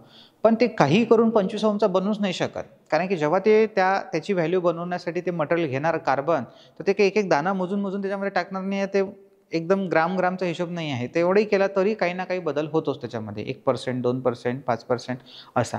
तर त्याच्यामध्ये जो बदल दर्शवतो की मग तो बदल जो राहतो त्याच्यामध्ये, की एक तर तो रेजिस्टन्स बनवताना 25.5चा होईल, या 26चा होईल, या 24.5, या अजून काही 24.8 असा होईल, किंवा 24चा होऊन जाईल. एक्झॅक्ट 25चा होत नाही आहे. झाला तर फारच छान, झाला तर मग ते टॉलरन्स बँड दाखवणारच नाही, सॉरी दाखवतील, म्हणजे कलर दाखवाच लागेल तुम्हाला. ठीक आहे, कारण 19-20चा फरक असतो त्याच्यामध्ये. हां, टॉलरन्स बँडचा नंबर लहान असेल तेवढं आहे. तर हा जो आहे कलर, जो टॉलरन्स बँड असतो, हा दाखवतो की जेव्हा तो रेजिस्टन्स बनला तेव्हा त्याच्यामध्ये एवढा % काही ना काही बदल असतो. जसं आता इथे टॉलरन्स बँडमध्ये फेमस 3 हे म्हणजे 2 कलर आहे, तिसरा एक पॉईंट आहे. तर गोल्ड पहिला आहे, दुसरा आहे सिल्वर. हे फेमस जे आहे तुम्हाला काही करून लक्षात ठेवायचेच आहे. तर ±5%, आणि जो सिल्वर असतो त्याच्यासाठी प्लस मायनस आहे 10%. म्हणजे जर गोल्ड कलर आला इथं तर जे काही याची व्हॅल्यू येणार त्या व्हॅल्यूमध्ये 5% प्लस मायनस म्हणजे तेवढ्यानं वाढ असू शकते किंवा तेवढ्यानं घट असू शकते. जर तिथं सिल्वर आला तर 10%चा बदल असू शकतो. 10% म्हणजे खूप जास्त झाले आहे. तर 10%नं एक तर ती व्हॅल्यू मोठी असू शकते किंवा 10%नं कमी. पण एक्झॅक्ट 10ही नाही. आता इथं 10चा अर्थ पण त्या मधात त्या रेंजमध्ये असते काहीतरी, ठीक आहे, म्हणजे काही असू शकते. आणि देन मग तिसरा असतो की कलरच नाही आला. तर जर समजा तिथं कलर नसलाच, नो कलर, तर त्याचा अर्थ होतो प्लस मायनस 20% बदल. किती टक्के बदल? 20% बदल दर्शवतो, लक्षात ठेवा. तर 20% सुद्धा बदल असू शकतो. आता हे पुढे पुढे पाहणारच आपण, काढणारच हा बदल. तर रेड, ब्ल्यू, ऑरेंज आणि गोल्ड हे असे आहे. आता इथं पहा, पहिला जो कलर आहे तो रेड आहे डिजिटमध्ये. म्हणजे याला आता हे जे आहे हे सगळं मी सध्या गायब करतो आहे थोड्या वेळपर्यंत, देणं आपण पुढे पहा. पहिला बँड कोणता आहे? रेड. दुसरा बँड कोणता आहे? बँड म्हणजे पट्टी, नाही तर समजून घ्या बँड तो वाजवायचा बँड नाही आहे, ठीक आहे, ब्ल्यू. आणि जे तिसरी पट्टी म्हणजे बँड जी आहे ती ऑरेंज आहे. असे 3 कलर आहे. 3 जर हे झाले 3 मेन कलर आपले आणि हाही कलरच आहे, हा चौथा. पण हे पहा, हे चौथी बँड दूर आहे. तर हे तुम्हाला डायरेक्शन दाखवते की कोणत्या साईडनं तुम्ही मोजलं पाहिजे. तर तुम्ही या साईडनं मोजलं पाहिजे याला, लेफ्ट टू राईट, नेहमी लेफ्ट टू राईट. आणि हे जे टॉलरन्स बँड आहे हा ऑलवेज राईट साईडला असला पाहिजे. आता हे जे 3 बँड आहे समजून घ्या, 3 आले तर काय करायचं, 4 आले तर काय करायचं, सगळं शिकू आपण. काहीच 5 आले तरी काय करायचं आणि 6 आले तरी काय करायचं. पण पहिले हा फिक्स पॅटर्न असतो, बेस असतो, त्याच्यासाठी समजून घ्या. हा 4चा समजलं तुम्हाला की 3चाही समजून जाते आणि 5चाही समजून जाते. एकच आहे सगळ्यांचा, फक्त 6मध्ये थोडासा बदल आहे, तो सांगतो मी तुम्हाला काय पुढे. तर आता ही जे पहिली बँड आहे, कोणताही कलर येऊ, जो काही असेल, जो काही कलर आला असेल तर त्या कलरसाठी जो काही निर्धारित नंबर असेल, निर्धारित म्हणजे निश्चित केलेला जो काही नंबर असेल, फिक्स नंबर, तो तुम्हाला तिथे लिहायचा आहे. पहिल्या बँडसाठी जो काही नंबर असेल तो, दुसऱ्या बँडसाठी दुसरा नंबर, दुसऱ्या बँडसाठी दुसरा नंबर, आणि तिसरा जो बँड येईल त्याच्यासाठी जो काही नंबर येईल तो नंबर नाही लिहायचा. मग काय लिहायचं आहे? जो काही नंबर येईल तेवढे तुम्हाला 0 लिहायचे आहे. समजा या तिसऱ्या बँडसाठी जर समजा 3 आलं तर तुम्हाला 3 0 लिहायचे आहे, 4 आलं तर 4 0 लिहायचे आहे, अशा पद्धतीने, ठीक आहे. मग सर आता याचे नंबर कोणते आहेत ते सांगा. बरोबर, तर बरदास्तच्या गोळ्या बघू आपण आता कोणते. तर इथं पहिले जे मी रफ केलं होतं ते वापस सांगतो ना, ठीक आहे. पहा, पहिले हे सगळं बेस आहे बरं. हे माहिती आहे. तर पहिली बँड डिजिट म्हणजे नंबर. जो काही नंबर येईल तो तुम्हाला, डिजिट म्हणजे काय तर नंबर लिहून टाकायचा आहे. पहिला नंबर पहिल्या जागी, दुसरा नंबर दुसऱ्या जागी, ठीक आहे. डिजिट म्हणजे नंबर. आणि तिसरा जो असेल त्याला मल्टिप्लायर म्हणतात, म्हणजे गुणक और शून्य. तेवढ्यानं एक तर तुम्हाला गुणायचं असते या शून्य द्यायचे असते. आपण गुणत बसायचं नाही, आपण सरळ हे करायचं असते, आपल्याला तेवढे शून्य द्यायचे आहेत. पण आता इथे आपल्याला त्याचे कलर लागतील. आता एवढे सारे कलर्स आहे, जवळपास 10 कलर आहे हे. आता 10 कलर आणि त्या 10 कलरचे 10 नंबर्स आपल्याला पाठ पाहिजे आणि ते बरोबर तो कलर त्या नंबरसोबतच मॅच झाला पाहिजे. तर हे एवढे कलर्स पाठ करणं थोडंसं आपल्याला डिफिकल्ट जाते. त्यासाठी आपण इथे न्यूमोनिक्स बनवून ठेवली आहे. तर न्यूमोनिक्स म्हणजे काय?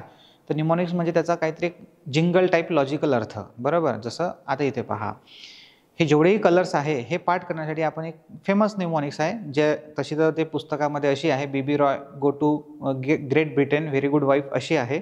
पण म्हणजे B B Roy Great Britain very good wife. पण आपण आपल्यासाठी थोडं समजण्यासाठी असं समजून घेतलेलं आहे त्याला मी माझ्या लँग्वेजमध्ये आणि तुम्हाला सांगण्यासाठी, की बीबी रॉय नावाचा एक व्यक्ती आहे. बीबी पहिलं नाव, देन फादरचं नाव फर्स्ट आणि then surname Roy, B B Roy. Then go to Bombay जो आहे तो बॉम्बेला गेला, गो टू बॉम्बे. आणि तो बॉम्बेला जाताना त्याच्या गोड वाईफसोबत गेला, very good wife. Okay, very good वाईफसोबत गेलेला आहे, ठीक आहे. जावं लागेल, एकटा गेला तर वापस आल्यावर काय होईल त्याचं काही सांगता येत नाही. दुसरी गोष्ट, आणि जाऊही द्यायला पाहिजे एकटा जात असेल तर, ठीक आहे. हाही महत्त्वाचा प्रश्न आहे, जो बीबी रॉयबद्दल बोलत आहे, तुमच्याबद्दल नाही, ठीक आहे. जे मॅरिड आहे त्यांना समजलं असेल.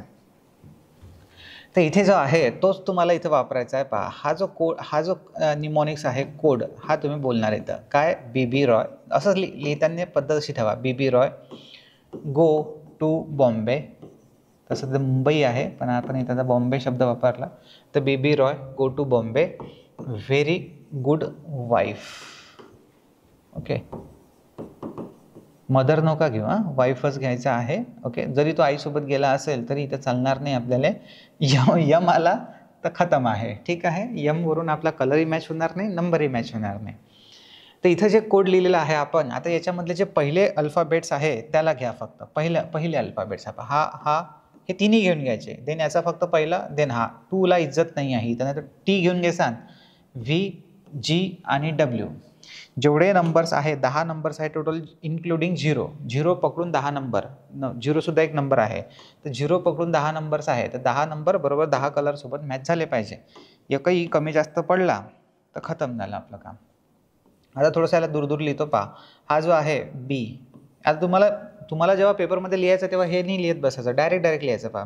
आता तुम्हाला मी समजून सांगत आहे म्हणून त्या वेनं सांगत आहे, नाही तर मला जर हा क्वेश्चन सॉल्व्ह करायचा असता तर अर्धे तर नंबर मला तसेच पाठ आहे, जे पाठ नाही त्यासाठी मी असं शॉर्टकटमध्ये लिहून टाकलं असतं. बी रॉय, गो, टू तर लिहायची गरजच नाही आहे, बॉम्बे, व्हेरी गुड वाईफ, खतम काम. अशा पद्धतीने आपण त्याला लिहून टाकलं असतं. देन मग आता याच्या खाली याचे नंबर, तर 0 पासून स्टार्ट केलं असतं, 1 पासून नाही 0 पासून. तर 1 2 3 4 5 6 7 8 9 असे आले आपण 9. सो तुम्ही जर 10 नंबर म्हटलं होते इथे 9च आले. अरे भाऊ, इन्क्लुडिंग 0 ते 9 नंबर आणि हा एक 0 सुद्धा नंबर आहे, तर त्याला पकडून असे किती झाले 10 नंबर्स बरोबर 10 कलरसोबत काय झाले आपले मॅच झाले. ठीक आहे, पण ते असेच असले पाहिजे. आता पहा याच्यामध्ये पाय घासायची वेळ अशी आली की याच्यामध्ये 3 बी आहेत. आता याचे आपल्याला कलरसुद्धा माहीत पाहिजे बरं की कोणकोणते आहे. तर पहा, पहिला जो बी आहे तो ब्लॅकचा आहे. हा जो पहिला बी आहे हा ब्लॅकचा आहे. दुसरा बी जो आहे तो ब्राऊनचा आहे. हा सिक्वेन्स तुम्हाला लक्षात, जो इथला बी आहे तो ब्ल्यूचा आहे, अशा पद्धतीने. ओके, याच्यानंतर मग अजून काही पहा, याच्यामध्ये 2 जी आहे. तर 2 जीचा पण अर्थ सांगतो मी तुम्हाला. याच्यामध्ये पहिला जो जी आहे तो ग्रीनचा आहे, ग्रीन. सेव्ह करतो राजा पहिले, नाही तर सगळंच वाया चाललं जाईल. थोडंसं पाणी पिऊन घेऊ घोटभर.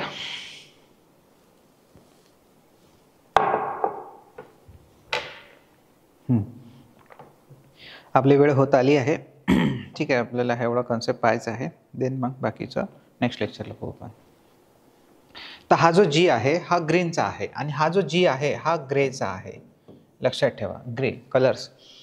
ब्लॅक पहिल्याच नंबरला आला पाहिजे, चुकून हा दुसऱ्या नंबरला गेला नाही पाहिजे, याची काळजी घ्या. नाही तर तुमचा नंबर कलर इकडे तिकडे झाले, नंबरसुद्धा चेंज होऊन जातील याचे. ब्राऊन दुसऱ्या, नाही तर तो ब्ल्यू पहिल्या नंबरला आला, दुसऱ्या नंबरला आला, हा ब्राऊन तिथं गेला, झाला खतम, टाटा बाय बाय.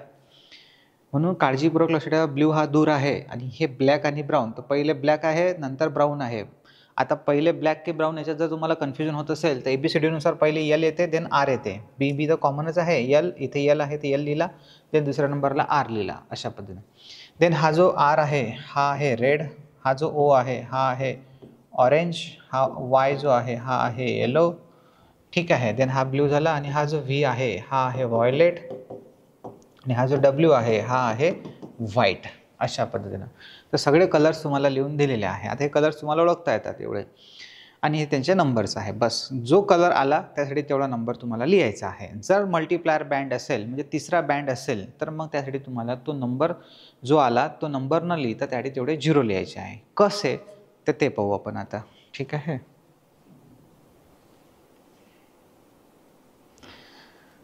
जसं तुम्हाला आता या रजिस्टरची व्हॅल्यू काढायची आहे, हाच क्वेश्चन घेऊ आपण. याची व्हॅल्यू काढायची आहे. तर कशी व्हॅल्यू काढणार आपण? आर बरोबर सांगा पहिला कलर कोणता आहे? रेड. तर रेडसाठी कोणता कलर आहे? रेडसाठी जो आहे तो कलर म्हणजे रेडच कलर आहे, पण रेडसाठी कोणता नंबर आहे पण रेडसाठी आहे 2. हे तुम्हाला दाखवून सांगत आहे मी. तर रेडसाठी आहे 2. आता हे तुम्ही इथं पण लिहू शकले असते, असे उभे पण लिहिले तरी चालते. तर रेडसाठी येते 2, तर मी इथं 2 लिहिला. ठीक आहे, बस. आता काय म्हणते, दुसरा सुद्धा जो कलर आहे त्यासाठी सुद्धा नंबरच लिहायचा तुम्हाला, डिजिट. तर ब्ल्यूसाठी येते 6. ब्ल्यूसाठी येते 6, तर 6 लिहिला आपण इथे, झालं. याच्या बाजूलाच लिहिला आपण 6. आता तिसरा पहा काय आहे, मल्टीप्लायर. तिसरा कोणता आहे आपल्याकडे? ऑरेंज. पहा ऑरेंजचा कलर कोणता येतो? तो ऑरेंजचा कलर कोणता आला? 3. सॉरी, म्हणजे ऑरेंज कलर आहे, जाहीर भावे मागतो इथं. तर ऑरेंज हा कलर आहे आणि ऑरेंजसाठी कोणता नंबर आला? 3. तर 3 नंबर नाही लिहायचा तुम्हाला, तिथं 3 0 लिहायचे आहे. एक तर 3 लिहा किंवा मग 3 0 लिहा किंवा मग 10⁻3 असं सुद्धा लिहू शकता, कारण तुम्हाला माहीत आहे 3 0 म्हणजे एकावर 3 0 म्हणजे 10⁻3 असा त्याचा अर्थ होतो. पहा, बेस लय जबरदस्त बनला आहे तुमचा आता, ठीक आहे. तर हे झाले आपले 3 झिरो अशा पद्धतीनं. तर हा झाला आपला 26,000 ओहम रेजिस्टन्स. किती? 26,000 ओहम. पण आता याच्यामध्ये काय गोल्ड आहे, तर गोल्ड आल्याच्या कारणानं गोल्डचा पर्सेंटेज किती आहे? +-5%. तर +-5% हा त्याच्यामध्ये बदल आहे, +-5%. आता याला थोडंसं आपण आणखी थोडं डिस्क्रिप्ट करू, समजून घेऊ. हा जो 26,000 ओहमचा रेजिस्टन्स आहे, ज्याच्यामध्ये +-5%चा बदल आहे, ऑप्शन्समध्ये एक तर असं असेल ऑप्शन, या ऑप्शनमध्ये असं सुद्धा असेल की याला जर मी किलो केलं तर 1000ने भागेल. किलो माहिती आहे तुम्हाला, आता किलो करण्यासाठी 1000ने भागावं लागतं, हे आपण शिकलो आहे आधीच्या लेक्चरला. ओके, त्याचं काम आहे. आता इथे MCQ लेक्चरला शिकलो आपण, पाहून घ्यायचं ते पहिले. जर तुम्ही MCQ लेक्चर तुम्हाला सांगितलेलं आहे, जेवढे मी MCQ लेक्चर सांगितले हे पाहत राहा, पण जेवढे मी तुम्हाला थेरीच्या मधात सांगितलेले आहे ते पहिलेच पाहून घ्यायचे. नंतर मग बाकीचे जे आहे तुम्ही नंतरही पाहू शकता, काही प्रॉब्लेम नाही. पण जेव्हा मी तुम्हाला आता हे 11 मला वाटते, आत्ता 12 आहे, 12च्या अगोदरचं म्हणजे 11व्या लेक्चर्समध्ये सांगितलं होतं शेवटी की तुम्ही जे पहिले 2 MCQ लेक्चर्स आहे ते पाहून घ्या, कारण की त्याच्यामध्ये पण मी तुम्हाला हे किलो वगैरेचे कन्सेप्ट सांगितलेले आहे. तर याला जर मी भागलं 1000 तर हा झाला 26 किलो ओहम +-5%चा बदल. आता हा 5% बदल, एक तर असं ऑप्शन असेल, या ऑप्शनमध्ये असं असेल, ठीक आहे. किंवा मग अजून एक ऑप्शनचा प्रकार असा असेल की हा जो आहे याचे 26,000चे 5%. 26,000चे 5% सगळ्यांना काढता येत असेल. जर कोणाला काढता येत नसेल तर शॉर्टकट सांगतो पहा, 5% नाही काढायचे, त्याचे 10% काढायचे. आणि जर कोणत्याही नंबरचे तुम्हाला 10% काढायचे असेल तर शेवटचा 0 काढून टाका फक्त, बस. या 26,000चे जर तुम्हाला 10% काढायचे असेल तर हा 0 काढून टाकला, 2600. आता 5% होते ना, तर अर्धे करा म्हणजे 1300. अशा पद्धतीनं प्रत्येकच वेळेस 0 असेल असं आहे का? समजा मला जर आता 232चे 10% काढायचे असते, 232चे, तर ते किती झाले असते? 23.5. सॉरी 232 म्हणजे 23.2. का बरं? कारण की नाही, तिथं 0 नाही आहे, तर मग तिथं आपण पॉईंट देऊन दिला. अशा पद्धतीने त्याचे 10% होतात. हे जेव्हा पर्सेंटेज चॅप्टर तुम्ही शिकाल तेव्हा तुम्हाला शॉर्टकट सगळे समजेलच. पण जो एकदमच गरीब विद्यार्थी आहे त्याला बा आता समजलं पाहिजे. तर पहा, हे लिहिताना आपण असं लिहितो 26,000चे 5% म्हणजे किती? तर 26,000 जसंच्या तसे. चेचा अर्थ होतोय कंचे भागू बेवमधला चेचा अर्थ होतो गुणाकार. 5% म्हणजे 5/100. 5% काढा, 10% काढा, 20% काढा, पद्धत अशीच आहे, ठीक आहे. हे 2 झिरो, हे 2 झिरो झाले कॅन्सल, हे नॉर्मल पद्धत आहे. तर 10% काढून तुम्ही त्याचे डबल केले तर 20% होतात. ते 2 झिरो झाले कॅन्सल्स. आता पहा, याचा गुणाकार करा, हा 0 होणार. 5 × 30 0, हातच्या 3, 5 × 2 = 10, हा 1 13, 3 म्हणजे 13. तर आपलं जे आन्सर आलेलं आहे ते 1300. आता या 1300चं काय? तर तो 1300 ओहमचा याच्यामध्ये 19-20 वाला बदल आहे. तुम्ही तो 19 आणि 20 म्हटलं तर सर, हां 19-20 म्हणजे जो काही टॉलरन्स बँडनुसार नंबर येईल तेवढा बदल आहे. म्हणजे जो 1300 आहे तो तुम्हाला एकदा मायनस करावा लागेल या 26,000मध्ये. 1300 जो आहे तो या 26,000मध्ये एकदा मायनस करावा लागेल आणि एकदा प्लस करावा लागेल. मायनस प्लस बदल आहे तो, ठीक आहे. तर हे गोष्ट समजून घे जा, ठीक आहे. तर 0 0 3 7 आणि हे 2, हे झाले 27,300. आणि त्याच्यानंतर इकडे 0 0, हे झाले 7 आणि हे 4 आणि हे 2, ठीक आहे. तर 24,700 ते 24,700 ते 27,300 याच्या रेंजमध्ये तो कुठलाही रेजिस्टन्स असेल. ऑप्शन्स मॅटर करते मित्रांनो. तर ऑप्शन्स असं सुद्धा असू शकते, 24,700 ते म्हणजे ते टू एकच आहे 27,300 ओहम असं सुद्धा ऑप्शन असू शकते, ठीक आहे. एक तर असं असेल, या असं असेल, या असं असेल. होऊ शकते मेगामध्ये सुद्धा असेल, तर याला 10चा घातांक 6ने भागेल. पण 10चा घातांक 6ने भागलं तर आन्सर पॉईंटमध्ये जाणार, त्याच्यापेक्षा असंच देईल तो किलोमध्ये. तर हे ऑप्शन म्हणजे कधी कधी आपल्याला बरोबर उत्तर आल्याच्या नंतर ते समजलं सुद्धा पाहिजे की ऑप्शनमध्ये कोणत्या फॉर्मॅटमध्ये लिहिलेलं आहे आणि हा जो बदल आहे प्लस मायनस तो कसा काढतात आणि तो कसा इकडे असतो हे सुद्धा तुम्हाला एक्सप्लेन केलेलं आहे. तर आता हे जे नेक्स्ट प्रॉब्लेम आहे हे ट्राय करा. एक बाकीचे जे प्रॉब्लेम्स आहेत ते आपण पुढच्या लेक्चरला पाहू, ठीक आहे. समजलं असेल आणि अजून काही खूप सारे डाऊट्स असतील तुमच्या डोक्यामध्ये, ते सगळे डाऊट्स पुढे तुमचे क्लिअर होईल. आता पहा, इथे 3च बँड आहे, चौथा बँड नाहीच आहे. चौथा नाही आहे तर नो कलर आहे. नाही आहे म्हणजे नो कलर आहे. आणि नो कलर जर आला तर त्याच्यासाठी आपल्याला घ्यायचे आहे 20%. तर करा मग सॉल्व त्याला. व्हिडिओला स्टॉप करा, सॉल्व करा, देन सोल्युशन पहा. मी आता याचं सोल्युशन देत आहे. तुम्ही सॉल्व केलं असेल याला. व्हाईटसाठी कोणता कलर आहे पाहून घ्या एकदा. लास्टला आहे एकदम व्हाईट 9, बरोबर. वाईफवाला जो व्हाईट आहे तो वाला आहे पहा, व्हाईट 9. ओके, तर इथे जो आहे पहिला कलर आहे व्हाईट, ते इथे घेणार आपण 9. हा 9 आला. देन पुढे सांगा कोणता आहे, ग्रे. तर ग्रेसाठी येणार मला वाटते 8. चेक करा, ग्रेसाठी 8. तर इथे लिहिला आपण 8. देन पुढे आता कोणता आहे, व्हायलेट, म्हणजे जांभळा कलर आहे. ठीक आहे, तर व्हायलेटसाठी आला 7.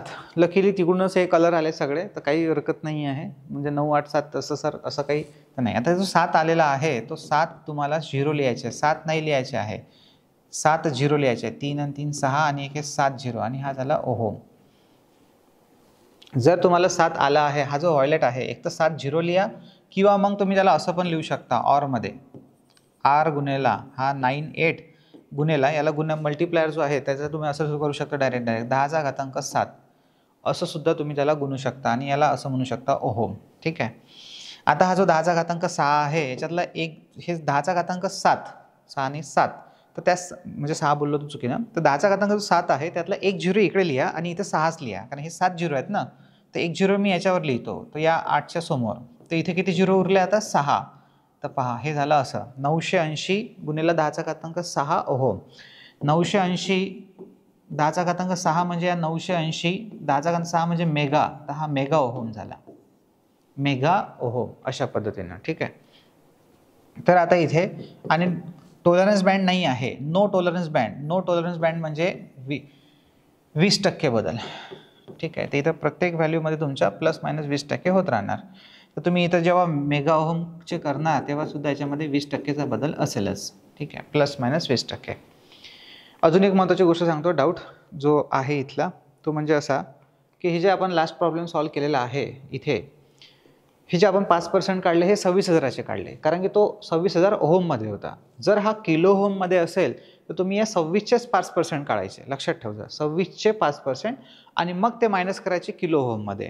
हे नाही तर मग आताही या 26मधून 1300 मायनस कराल तर कुठच्या कुठं म्हणजे तो नंबर मायनसमध्ये चालला, काही लॉजिक नाही त्याच्यामध्ये. ठीक आहे.